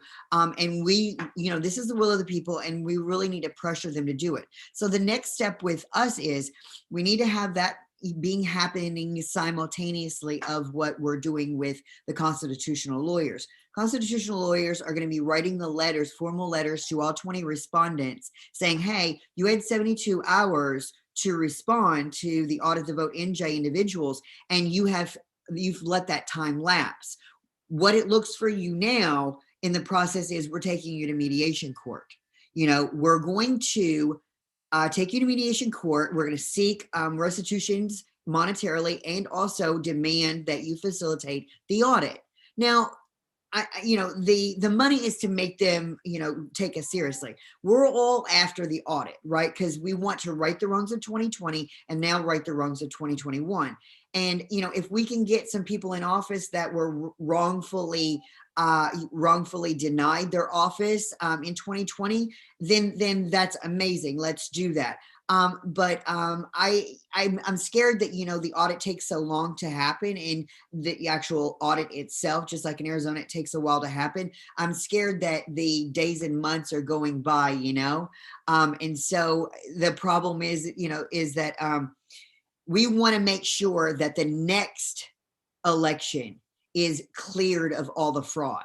So then at least when we go to vote, the people that we vote for will actually be elected. So yes, I would love to have Trump put back in office from the 2020 and write all of that. And I would love for all that to happen, but this is more of a bipartisan initiative in that we're after free and fair in elections that have, integrity in them.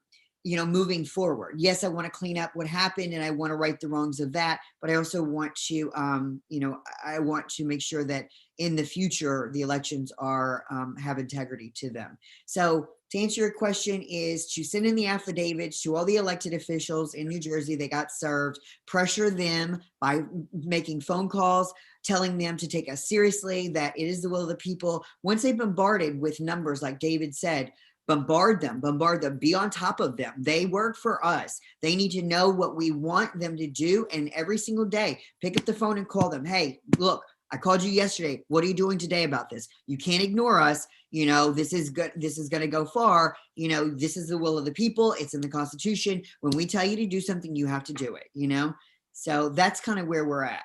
Is that answer? Hey, and Ayla, can you guys hear me? Yeah. Yes. Okay, one thing we have to